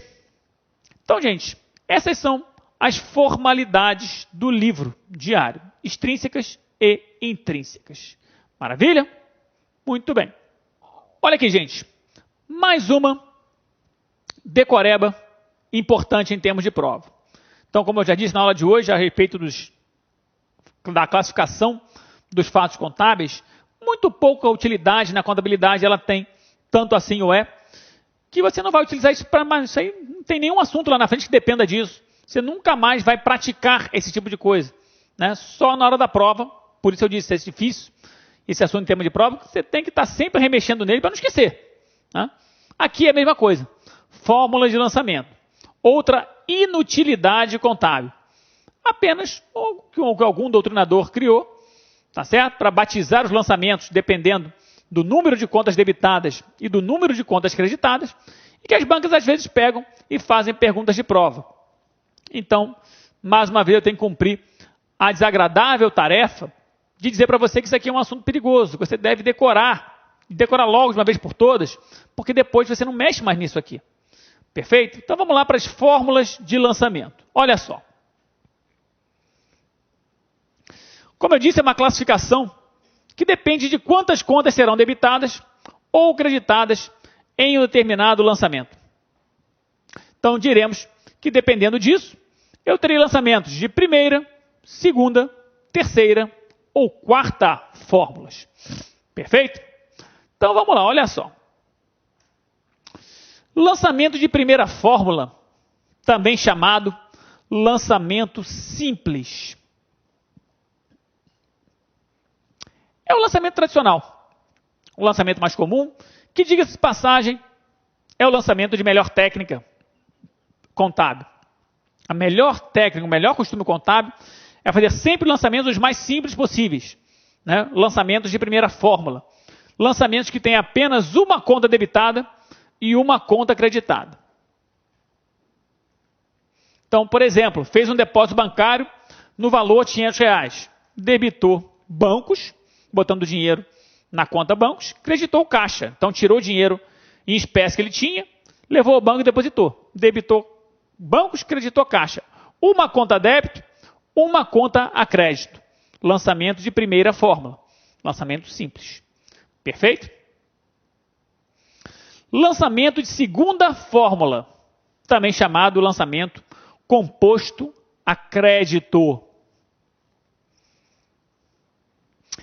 Eu tenho então apenas uma conta debitada e tenho duas ou mais contas creditadas. Daí o nome auxiliar, né? Composto a crédito, porque ele tem mais contas creditadas. Então olha aqui, ó. Adquiriu mercadorias por R$300. Pagou parte à vista, 200, e o restante pagará a prazo. Vamos construir o lançamento? Olha lá. Comprou mercadorias por 300, debitou estoques, ou debitou mercadorias, aumentando o saldo dessa conta que é de ativo devedora, em R$300. Pagou 200 à vista. Saiu o dinheiro do caixa da empresa, então ele creditou a conta caixa, 200. E assumiu uma obrigação pelo restante. Então, ele tem aqui fornecedores ou duplicatas a pagar, está criando uma obrigação, está acreditando-a no valor de 100. Então, uma conta a débito e duas, podiam ser mais, duas ou mais contas a crédito. lançamento de segunda fórmula ou composto a crédito. Maravilha? Lançamento de terceira fórmula, a situação inversa, também chamado de composto a débito. Então, dessa vez, como a própria nomenclatura auxiliar indica, eu terei mais contas debitadas, 2 ou mais contas debitadas e apenas uma conta a crédito. Como exemplo, pagamos uma duplicata no valor de 20 mil, com juros de R$200. Então, o que vai acontecer? Pagou a duplicata ou pagou o fornecedor uma obrigação que valia 20 mil. Então, eu tenho que dar baixa dessa obrigação no valor de 20 mil. Então, debitou, duplicados a pagar, ou debitou fornecedores em 20 mil. Mas como ele pagou juros também, e juros para nós são despesas, e despesas são sempre devedoras, você sabe, ele debitou juros passivos no valor de 200. Então, qual foi o total que ele pagou? 20 mil da obrigação original, mais 200 de juros, ele pagou, saiu do caixa dele, 20.200. Cláudio, um parênteses rápido. Esse lançamento está começando a fazer sentido na minha cabeça. Estou começando a conseguir acompanhar os lançamentos que você está fazendo, entendeu? Né? Conseguir construir de maneira mais rápida o lançamento, ou ver o lançamento, conseguir interpretar e chegar ao histórico. Estou começando a engrenar. Sinal que você tem feito seus deveres de casa, tá certo? Que é buscar, treinar, repetir aquelas aulas-chave que eu mencionei, aquelas nossas 3 aulas anteriores. Aulas a respeito de batidas dobradas, aquela aula do balancete, que tinha os exercícios dirigidos, funcionamento das contas, e etc, etc, etc. Está evoluindo? Fico muito feliz. Assim será até o final do nosso curso. Vamos lá, vamos que vamos. Então, olha aqui, minha gente. Tenho 2 contas debitadas. Podia ter mais. E apenas uma conta a crédito. Portanto, lançamento de terceira fórmula ou composto a débito. E, finalmente, o lançamento de quarta fórmula, também chamado de lançamento complexo. Ora, se o primeiro é uma conta debitada e uma acreditada, o segundo, uma a débito, 2 ou mais a crédito, a terceira, 2 ou mais a débito e apenas uma a crédito, já sou capaz de adivinhar, Cláudio. O lançamento de quarta fórmula é aquele que tem 2 contas ou mais debitadas e 2 contas ou mais creditadas. Digo, é isso aí. Então, 2 ou mais contas a débito, 2 ou mais contas a crédito. Como eu disse, logo no começo desse estudo, a melhor técnica contábil é fazer sempre lançamentos de primeira forma. Então, qualquer lançamento de segunda, de terceira ou de quarta pode ser decomposto em 2, 3, 4, 5 lançamentos de primeira fórmula. Tá certo? É a melhor técnica contábil. Tá certo? Então, sempre que eu puder utilizar lançamentos de primeira fórmula, eu o farei. Então, olha só, gente. Recebimento de duplicatas de R$2.000 com juros de 10%, sendo metade em dinheiro, metade em depósito bancário. Qual terá sido o lançamento que nós fizemos? Olha lá.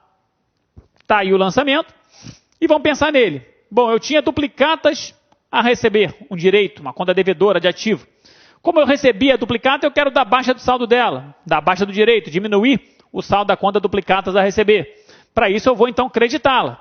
Então, está aqui o crédito em duplicatas a receber. Só que eu cobrei juros. Juros que para mim são receita. Então, eu tenho aqui uma receita de juros, ou juros ativos. Também, claro, conta credora. Total recebido, 2.200. Maravilha? Tudo bem até aqui. Como é que eu recebi esses 2.200? Metade em dinheiro. Então, eu tenho que aumentar o saldo da conta caixa, que é devedora, é de ativo. Então, eu tenho que debitá-la. E a outra metade por meio de um depósito bancário. Então, aumentando o saldo da minha conta corrente, também um ativo, então também a débito. Então, interpretado o lançamento, 2 contas a débito, 2 contas a crédito. Lançamento de quarta fórmula, lançamento complexo. Lembrando aqui a anotação, né, gente? Primeiro as contas debitadas, depois as contas creditadas, precedidas da partículazinha A. Maravilha? Ótimo. Então vamos seguir. Olha só. Sintetizando tudo aquilo que discutimos e chegando então aqui ao chavão, para você não confundir as fórmulas de lançamento. Então olha aqui, meu povo, o que acontece? Lançamento de primeira fórmula, uma conta débito e uma conta crédito. Dizemos 11. Lançamento de segunda fórmula, uma conta débito e duas ou mais contas a crédito. 12. Lançamento de terceira fórmula, duas ou mais contas a débito e apenas uma a crédito. 21. E lançamento de quarta fórmula, duas ou mais contas a débito, duas ou mais contas a crédito. Então, quer decorar? Primeiro, segundo, terceira e quarta fórmula, 11, 12, 21, 22. Ou decora assim, ou decora pela nomenclatura auxiliar. Que vamos combinar. É impossível errar o lançamento de primeira fórmula. Só tem uma débito e uma crédito. Também é impossível errar o lançamento de quarta fórmula, que é aquele que tem mais de uma débito e mais de uma crédito. O que eu admitiria você errar seria você confundir o de segunda com o de terceira. Saber qual dos dois tem mais débito ou qual dos dois tem mais crédito. Então, para não se confundir, ou usa o 11, 12, 21, 22, ou pensa, segunda fórmula composto a crédito, portanto tem mais créditos. Terceira fórmula, composto a débito, portanto tem mais débitos. Confere? Ok? Maravilha? Todos juntos? Show de bola. Então vamos lá. Já estamos nos aproximando do final, dos objetivos finais da nossa aula de hoje. Vamos agora então discutir erros de escrituração.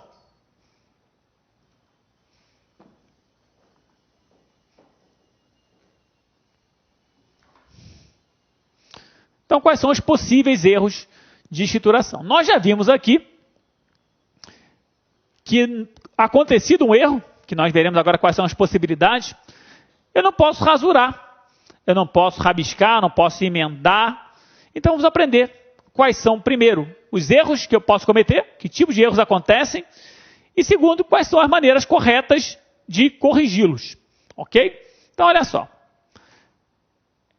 Eu vou ter erro de valor, já vou explicar cada um deles. Mas erro de valor é muito claro, né, gente? Tinha que debitar 100, debitou 1.000. Ou tinha que debitar 1.000, debitou 500. Erro de valor. Erro de título, usou a conta errada. Tá certo? Tinha que debitar duplicados a receber, debitou duplicados a pagar. Inversão, erro muito comum em candidatos que estão começando, né, a estudar. O cara não sabe bem débito e crédito e inverte. A conta que tinha que ter debitado, credita. A conta que tinha que ter creditado, debita. O que mais? Duplo registro. Então, faz para um único fato contábil. O cara faz o lançamento 2 vezes. Omissão. Deixou de fazer o registro do fato contábil. O fato aconteceu e ele não registrou. E, finalmente, o erro de histórico. Fez o lançamento todo correto, mas na hora de fazer o histórico, errou algum dado do histórico, ou o histórico não bate com o lançamento, então erro de histórico. Então aqui estão os possíveis erros que poderão acontecer. Vamos então daqui a pouquinho esclarecê-los melhor, ver exemplos e associá-los com as maneiras de corrigi-los. Então eu posso corrigir um erro utilizando-me do chamado estorno total. Como veremos, estorno na contabilidade tem sentido de desfazer o lançamento errado. Então, fez um lançamento errado, para corrigir o que é que faz? Desfaz ele completamente e depois faz certo. Então, estorno total. Estorno parcial também. Vamos fazer o lançamento inverso, aquele lançamento que foi feito erroneamente, só que vamos mexer nos valores de maneira a chegarmos onde nós queríamos. Vamos aprender o que significa isso já, o estorno parcial. Chamada complementação, também útil para correção de erro de valor. Tinha lançado 100, tinha que lançar 1.000, complementa, faz um outro lançamento pela diferença. Transferência, utilizada, como veremos, para erro de título. Tinha que ter debitado duplicados a receber, debitou duplicados a pagar. Pega o saldo que foi errado para duplicados a pagar e transfere para a conta certa, duplicados a receber. Ótimo. E, finalmente, a ressalva, como veremos, utilizada para erros de histórico. Escreveu errado no histórico, não vai rabiscar, mas faz uma ressalva. Usa um digo, um isto é, e resolve o problema. Então vamos, a partir de agora, que já conhecemos os tipos de erro e as maneiras de correção, ver exemplos de erros, de correções e associar umas às outras. Olha só. Erro de valor. Então, muito claro, né? Quando, ao invés de debitar ou creditar um determinado valor, o valor correto, debita-se ou credita-se outro. Então, tinha que debitar 100, debitei 1.000, ou tinha que debitar 1.000, debitei 100, debitei 500, enfim. Errei o valor. Muito simples. Então, olha aqui, gente. Eu tenho que registrar no fato que é o pagamento de despesas com luz e energia no valor correto de R$500. Mas aí, na hora que eu vou fazer o lançamento, eu estou distraído, né? E eu faço o lançamento, tudo certinho, olha aqui, a despesa, luz e energia, a conta nessa eu paguei, a conta caixa, então as contas estão certas, não inverti, tudo lindo, só que em vez de registrar por 500, eu registrei por 300. Então foi cometido um erro de valor, pois ficaram faltando R$200 no lançamento. Para corrigir isso, Cláudio, qualquer erro que eu faça, né, erro de valor, erro de título, erro de inversão, eu tenho sempre uma opção, que é o estorno total. Né? O estorno, gente, consiste em desfazer o lançamento errado, fazendo-o de maneira contrária. Né? Então, olha aqui, ó. Consiste em anular o lançamento incorreto através da elaboração de um lançamento invertido em relação àquele. E aí, fiz o lançamento invertido, anulei os efeitos do primeiro. Em seguida, refaço o lançamento de maneira correta. Então, olha aqui, ó. Se eu tinha debitado luz e energia e creditado caixa no valor de 300, o que é um estorno? É fazer o oposto. É debitar o caixa e creditar luz e energia no valor de R$300. Ah, Cláudio, mas esse lançamento aí não tem sentido. Como é que eu vou explicar o histórico dele? É de fato, né? Não entra dinheiro na minha empresa porque eu tive que creditar uma despesa. Aliás, você falou que nem se credita despesa. Despesa sempre devedora. Que lançamento é esse? Mas eu falei também que eu só credito despesa para quê? Para apurar o resultado ou quando acontecer erro. Então, Cláudio, qual é o histórico desse lançamento? Estorno total do lançamento efetuado erradamente no dia tal de tal. Esse lançamento pode, Cláudio? Pode, ele é um estorno. Basta você esclarecer no histórico que se trata de um estorno. Maravilha. Então tá, desfez o lançamento que estava errado. Aí eu agora já posso fazer o novo lançamento correto. Chego lá e faço luz e energia, a caixa, pelo valor correto, 500. Então beleza, estornei totalmente e refiz o lançamento. Uma maneira de corrigir. Perceba que para corrigir esse erro, eu utilizei 2 lançamentos, o de estorno e o novo. Cláudio, tem um jeito de pegar esse lançamento, esse erro de conta e corrigir com um só? Tem. Antes disso, olha aqui, gente. Pensando em conta T, Cláudio, eu não estou visualizando bem essa coisa, né, do estorno. Olha só. Eu tinha um lançamento, né, suponha que eu tinha R$1.000 de saldo na conta caixa. Maravilha. Aí eu fiz um lançamento em que eu reconheci uma despesa de 300 e dei saída de 300 aqui. Fiquei com 700 no caixa. Quando eu faço o estorno, o que eu fiz? Creditei a despesa e debitei o caixa. Eu voltei então com os 300 para o caixa, voltou a ser de 1.000 e a minha despesa está zerada. Ou seja, eu voltei ao ponto de partida. Já posso, né? Então anulei isso aqui. Quando eu faço esse lançamento de estorno, os 2 lançamentos se autoanulam. Né? Voltei à situação inicial, não tinha despesas e o caixa era 1.000. Agora eu já posso chegar lá e fazer o lançamento de maneira correta. Então pronto, a despesa terminou com saldo 500, maravilha. Outra maneira de corrigir um erro de valor é complementando o lançamento. Então vamos fazer um lançamento complementar. Se eu tiver um erro de valor por conta de lançamento a menor. Eu tinha que ter lançado 500, só lancei 300, faltam 200. Eu fiz um erro de valor a menor. Para que eu faço? Complemento os 200 que faltam. Assim, ó. Debito luz e energia, credito caixa nos outros 200. Completei. Fiz o mesmo lançamento na diferença. Então, olha aqui, ó. Lembra que eu tinha essa situação aqui, o lançamento errado, esse é o número 1. Debitei luz e energia, Creditei caixa. Queria que fosse 500, fiz só 300. O que eu faço? Faço mais 200. Então, o lançamento de complementação é esse. 200 de despesa a 200 no caixa. Pronto, cheguei ao mesmo lugar. Fiz apenas um lançamento.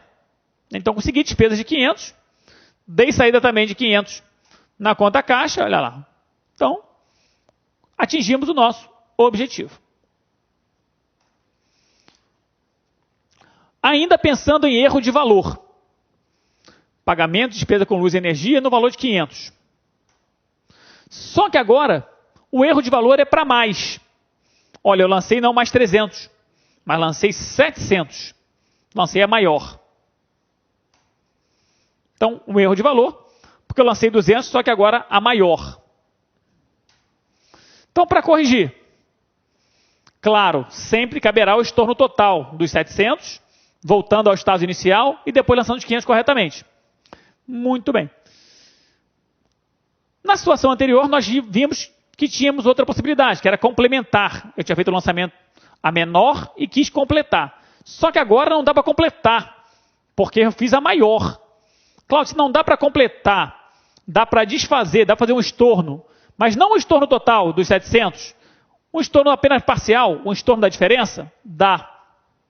Então vamos aqui conhecer o chamado estorno parcial, também chamado de complementação negativa. Soa mal para dedéu, né? Ficar com estorno parcial mesmo, que é bem melhor para a nossa vida. Olha só. O estorno parcial consiste em se corrigir o efeito do lançamento incorreto através da elaboração de um lançamento invertido em relação àquele. Porém, diferentemente do estorno total, em que eu faço o lançamento invertido no valor cheio, voltando ao zero, apenas no valor que excedeu o valor correto, apenas na diferença que passou. Então é isso aqui, ó. Eu faço o lançamento invertido. Se eu tinha debitado a despesa e creditado o caixa, eu agora vou debitar o caixa e creditar a despesa, luz e energia, no valor não de 700 do estorno total, para depois ter que fazer de novo os 500, mas apenas a diferença que excedeu, os 200. Isso funciona, Cláudio? Funciona. Olha lá. O meu erro é esse lançamento número 1 que você vê, né? Débito em luz e energia, crédito no caixa. Então o erro é ter passado 200. Então o que eu faço? Desfaço 200. Eu chego ali, credito, luz e energia, e debito voltando com 200 reais para o meu caixa. Cláudio, o que eu consegui com isso? Minha despesa no total foi 500. E o valor que saiu do meu caixa foi 500 também. Tinha saído 700, mas voltou 200, então a saída foi de 500, eu cheguei onde eu queria. Então já conhecemos aqui o estorno total, já conhecemos o estorno parcial, já conhecemos a complementação, todos utilizados para corrigir erro de valor. Maravilha? Cláudio, erro de título. Erro de título também comum em candidatos que não conhecem tão bem a disciplina, não conhecem, não tem boa literatura de conta, e aí o cara usa a conta errada. Então, quando se utiliza o nome de uma conta, quando se deveria utilizar o nome de outra. Então, eu troco as contas. Por exemplo, adquiriu móveis e utensílios no valor de R$400. Legal. Então, o cara comprou móveis e utensílios, à vista, 400. Quando foi registrar, o cara distraído debitou não móveis e utensílios, mas máquinas e equipamentos. E creditou o caixa corretamente, o valor também está correto, o que ele fez foi errar a conta. Temos aqui então um erro de título. Então a conta deveria ter sido móveis e utensílios e não máquinas e equipamentos. Para corrigir, Cláudio, claro, eu posso fazer o estorno total daquele lançamento e depois refazê-lo corretamente? Pode. Mas uma outra maneira é utilizar a técnica de transferência.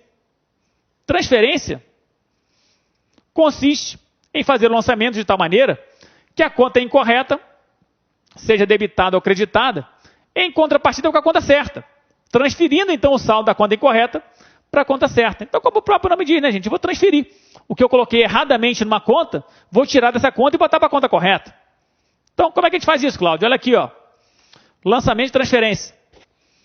Eu não tinha colocado saldo indevidamente na conta máquinas, a débito.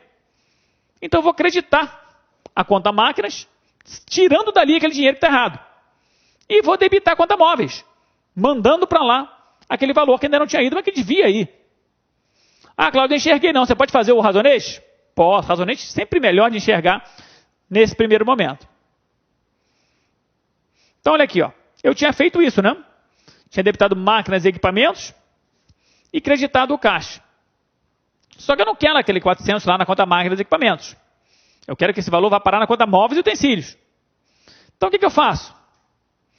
Credito máquinas e equipamentos, tirando dali, e debito móveis e utensílios. Então, transferi o valor de uma conta para outra. Então, a conta termina com o saldo que eu desejo e a conta máquinas tem a sua movimentação anulada. Ela termina com saldo zero, ela nem deveria mesmo ter sido movimentada. Correto? Erro de inversão. O nome também ajuda. Quando a conta que deveria ser debitada foi creditada. E a que deveria ser creditada foi debitada. Ah, Cláudio, esse erro era aquele que eu cometia no começo do curso. Quando eu pensava que débito era coisa ruim, crédito era coisa boa, e eu fazia sempre tudo ao contrário. Quando eu tinha que debitar, eu creditava. Quando eu tinha que creditar, eu debitava. Ah, mas fica tranquilo, Cláudio, que a boa notícia é que eu já entendi que isso aí não passa de mera anotação, já estou treinando, já aprendi, já estou fazendo isso no automático, e eu já não faço mais isso. Ah, que bom, estou aliviado. Bacana. Então o cara inverteu. Pagamento de fornecedores no valor de 1.100. Ah, Cláudio, claro que eu sei que para pagar fornecedores, eu tenho que debitar os fornecedores para diminuir o saldo dessa conta, que é credora. Eu estou pagando ele, estou diminuindo minha obrigação. E tenho, claro, que creditar a conta corrente bancária da minha empresa, ou a conta caixa, para dar saída do dinheiro que eu paguei. Afinal de contas, essa conta é devedora, né, Cláudio? É. Então tá, débito em fornecedores, crédito em caixa. Ih, o cara fez o contrário, rapaz, olha lá. Debitou caixa ou bancos, no caso bancos, e creditou fornecedores. Que lançamento é esse? Entrou dinheiro na conta corrente porque eu assumi uma obrigação? Esse lançamento não existe. Não tem histórico para esse lançamento. Foi feito ao contrário. Então ele tinha que ter debitado uma conta, fornecedores, e creditado bancos. E ele trocou. Então, Cláudio, como é que a gente corrige isso? Você pode fazer um estorno total, claro, e depois fazer o lançamento correto, ou pode se utilizar de uma técnica, que é fazer o estorno com o valor dobrado. Então, olha só, eu debito fornecedores e credito bancos pelo dobro do valor do lançamento. Se era 1.100, 2.200. Cláudio, o que a gente consegue com isso? Olha aqui o lançamento. Debita fornecedores, credita bancos 2.200. Então, eu que estava com essa situação, né? Eu tinha acreditado fornecedores em 1.100 e debitado bancos em 1.100. Quando eu faço o lançamento proposto, o lançamento de estorno com valor dobrado, eu debito fornecedores e credito bancos em 2.200. Perceba então o efeito final dessa conta. A conta bancos termina acreditada em 1.100, que era o que eu queria, e a conta fornecedores termina debitada em 1.100, que era o que eu queria. Percebeu? Então, mais uma maneira, mais uma ferramenta para correção, o estorno com valor dobrado. Cláudio, se eu tiver feito duplo registro, quando o lançamento que já havia sido feito é feito pela segunda vez. Bom, se você fez 2 vezes o mesmo lançamento, basta estornar totalmente um dos dois. Se tem duplicidade, você estorna um deles, está resolvido o seu problema. Concorda? Show. Cláudio, e se eu não tiver feito? Erro de omissão. Houve o fato contábil e eu esqueci de registrar. Quando não fiz o lançamento, fácil. Basta efetuar o lançamento que foi omitido. Né? Mas, Cláudio, ele vai estar fora da cronologia. Não tem problema, você coloca no histórico. Lançamento para corrigir erro de omissão, não sei o que, do fato do dia tal. É o jeito. E, finalmente, o erro de histórico. Quando eu faço tudo bonitinho, coloco lá a data, a hora certinho, o local, a data, perdão, melhor dizendo, conta debitada certa, conta acreditada certa, valor certo, tudo bonitinho, só que o histórico não bate com o que está vendo no lançamento. Então, o fato ocorrido não corresponde perfeitamente ao descrito no histórico de lançamento. Então, adquiriu um veículo à vista por 50 mil, conforme nota fiscal número 005. Aí você chega lá, debita veículos, credita o caixa 50 mil, perfeito. E aí você coloca, né, histórico, aquisição de um veículo à vista, conforme nota fiscal 150. Opa! A nota fiscal não é 150, é 005. Então cometi um erro aqui no histórico. Como é que a gente corrige? Ressalvando. Ressalvar é, se o erro for identificado antes de eu terminar esse histórico, eu me utilizar de expressões do tipo digo, ou isto é. Então, adquirir um veículo à vista conforme nota fiscal 150, aí você, opa, não é 150. Vírgula, digo, nota fiscal 005. Então, usando expressões como digo ou isto é, você ressalva o erro de histórico e resolve o seu problema, o seu erro de escrituração. Bacana? Muito bem, meu amigo e minha amiga. Então, com relação ao livro diário, já foi. Já sabemos suas características principais, já conhecemos o que é a escrita manual, o uso da partículazinha A, a anotação do diversos, já trabalhamos as fórmulas de lançamento, já trabalhamos os erros de escrituração e suas maneiras de correção. O diário está tranquilo. Cláudio, uma pincelada rápida no livro Razão, que eu repito, não é obrigatório pelo Código Comercial, pelo novo Código Civil e pela legislação comercial. Mas ele pode ser obrigatório em questão de prova? Pode. Se a pergunta for de acordo com a contabilidade, resolução 56383, ou para contribuintes optantes pelo lucro real, aí o Razão torna-se obrigatório. Então, gente, o Razão, um livro, como eu disse, facultativo, em regra. Também o livro principal, porque sempre que eu faço um registro no diário, que é o livro cronológico, que contém todos os fatos contábeis, o diário, ele tem, digamos assim, um problema. Vocês sabem que eu sou fiscal, né? Aí o cara, por exemplo, eu sou fiscal do ISS. O fiscal chega na loja e ele quer saber das receitas de serviços prestados daquele, sei lá, daquele hospital. Uma beleza. Aí eu pergunto para o fiscal, você vai chegar lá no hospital do cara e vai pedir o livro diário? Cara, eu vou. Digo que você vai pedir, você vai ficar maluco. Né? Porque você vai ter que pegar o diário do cara e ficar folheando. Folha por folha, procurando nos lançamentos onde estão as receitas de serviço. Cláudio, não tem um jeito melhor? Eu digo, tem. Não pede o diário não, pede o Razão. Porque se o diário é um livro cronológico, que registra todos os fatos, o Razão também registra todos os fatos. O Razão também é um livro principal. Sempre que eu mexo no diário, no mesmo momento eu mexo no Razão. Qual é a vantagem do Razão? É o Razão ser um livro sistemático. A sistemática do Razão é a seguinte. Cada conta do livro Razão corresponde à movimentação, cada folha do livro Razão corresponde à movimentação de uma conta contábil naquele exercício, naquele período. Então, se eu quiser saber todos os fatos que movimentaram a conta bancos ou a conta receita e serviços prestados, basta ir no Razão e abrir na página da conta receita e serviços prestados. Portanto, ele é sistemático, ao contrário do diário, que é cronológico. Perfeito? Muito bem. Chegamos então ao final da teoria da nossa aula de hoje. Vamos então resolver os exercícios que ilustram os principais assuntos discutidos aqui. Primeira questão então, olha lá. O ICMS de São Paulo, fiscal do Estado de São Paulo, ano 2009, Banca Fundação Carlos Chagas. E a empresa Giro Baixo, que tinham contas a receber de 500 mil. Esses grifos são claros meus, né, para ajudar na resolução. Um conta a receber de 500 mil. De seu cliente, Oportunia Limitada, que estava com dificuldades financeiras. Sabendo das dificuldades de seu cliente e com receio da inadimplência, a empresa Giro Baixo concedeu desconto de 5% para que o cliente liquidasse a dívida no prazo.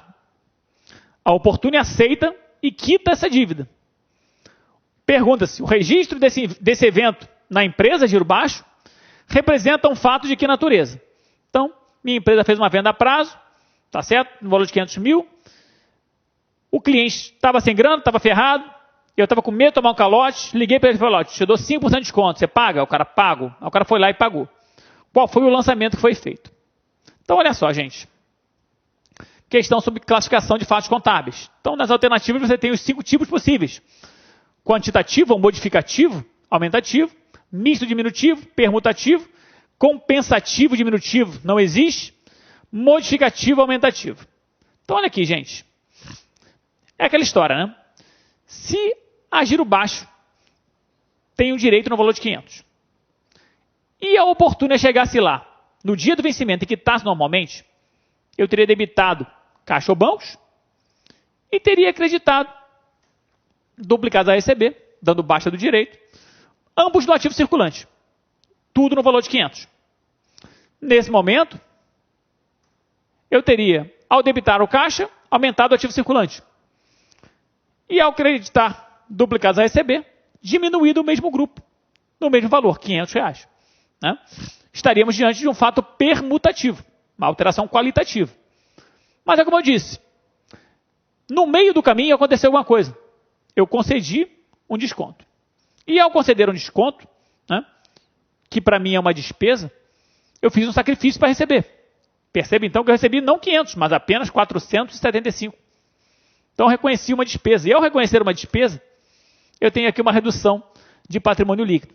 O que era mera permuta, acabou diminuindo o meu patrimônio líquido.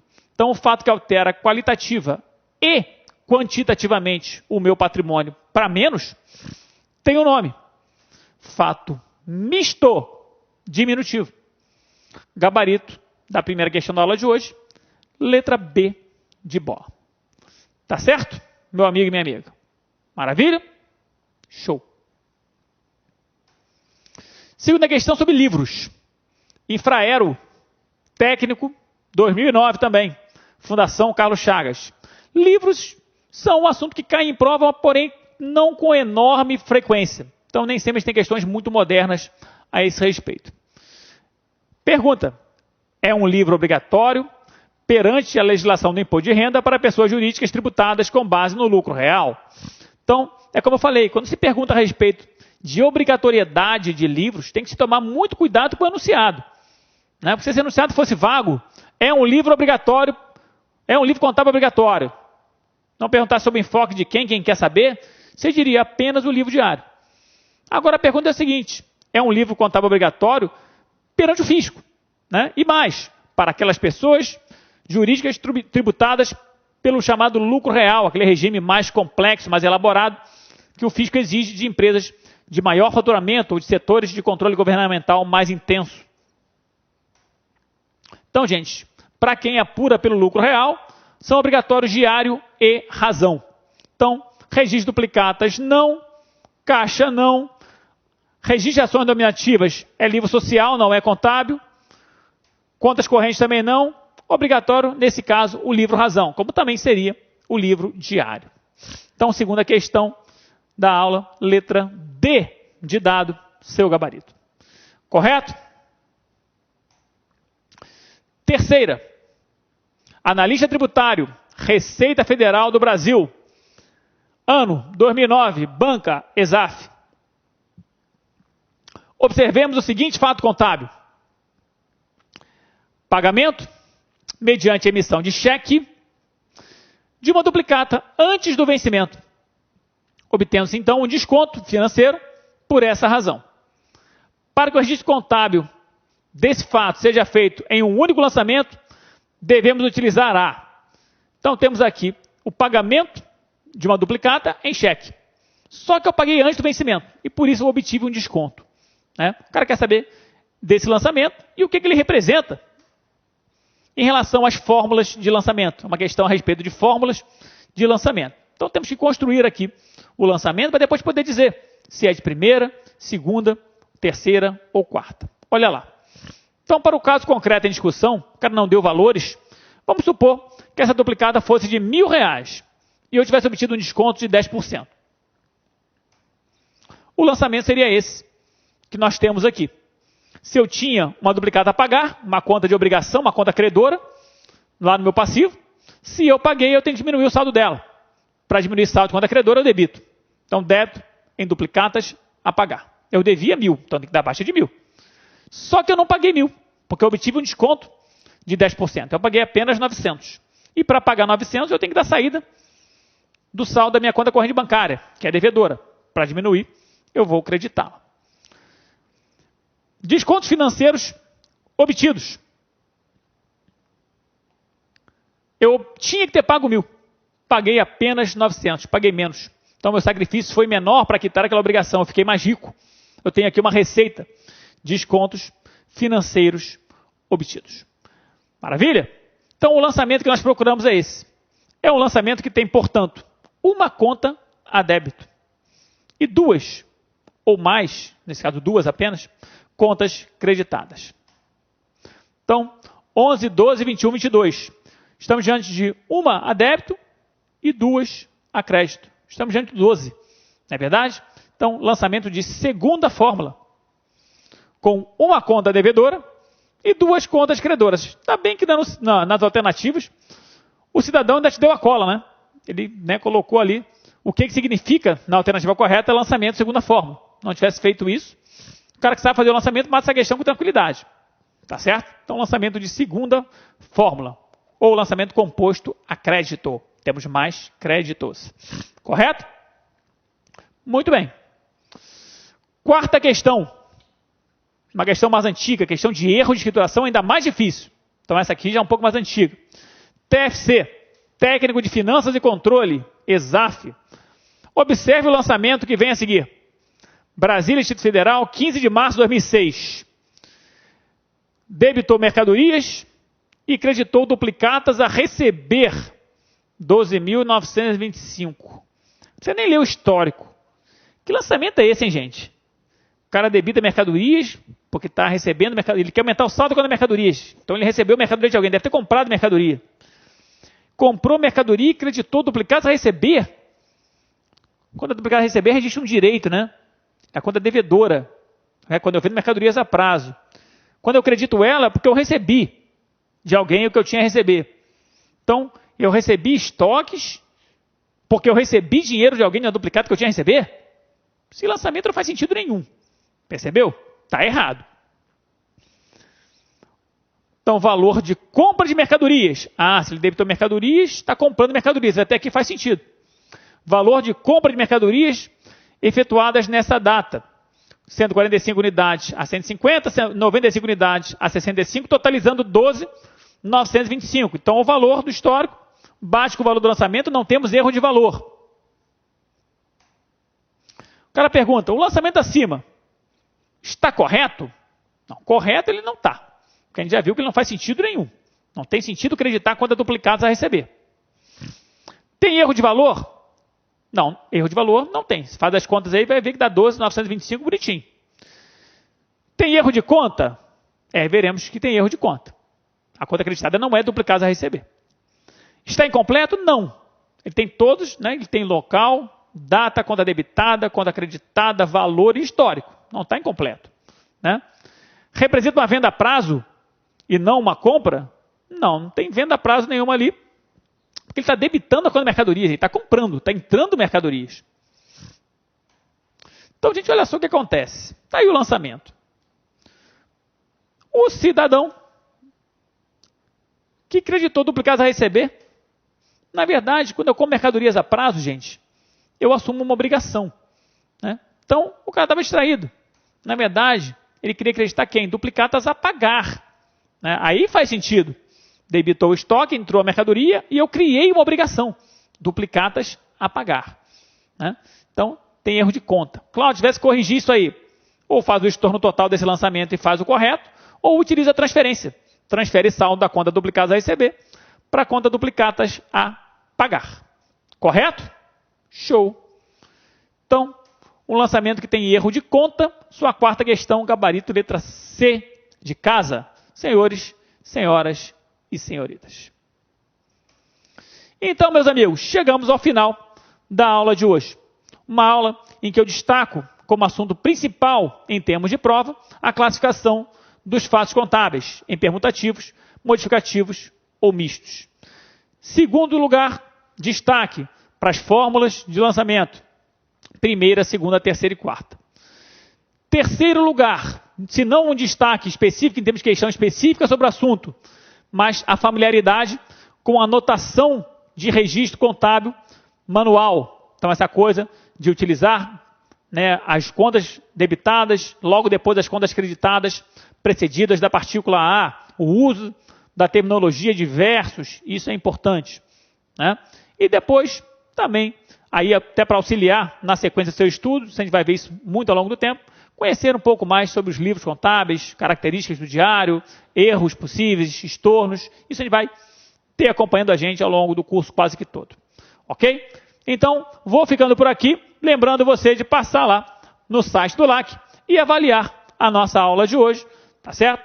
Então, vou eu, como disse, ficando por aqui, desejando a vocês saúde, sorte, bons estudos, reafirmando mais uma vez o meu prazer de ver você dedicar a este que humildemente vos falo o seu preciosíssimo tempo. Então, um grande abraço e até o nosso próximo encontro. Bons estudos, fiquem com Deus.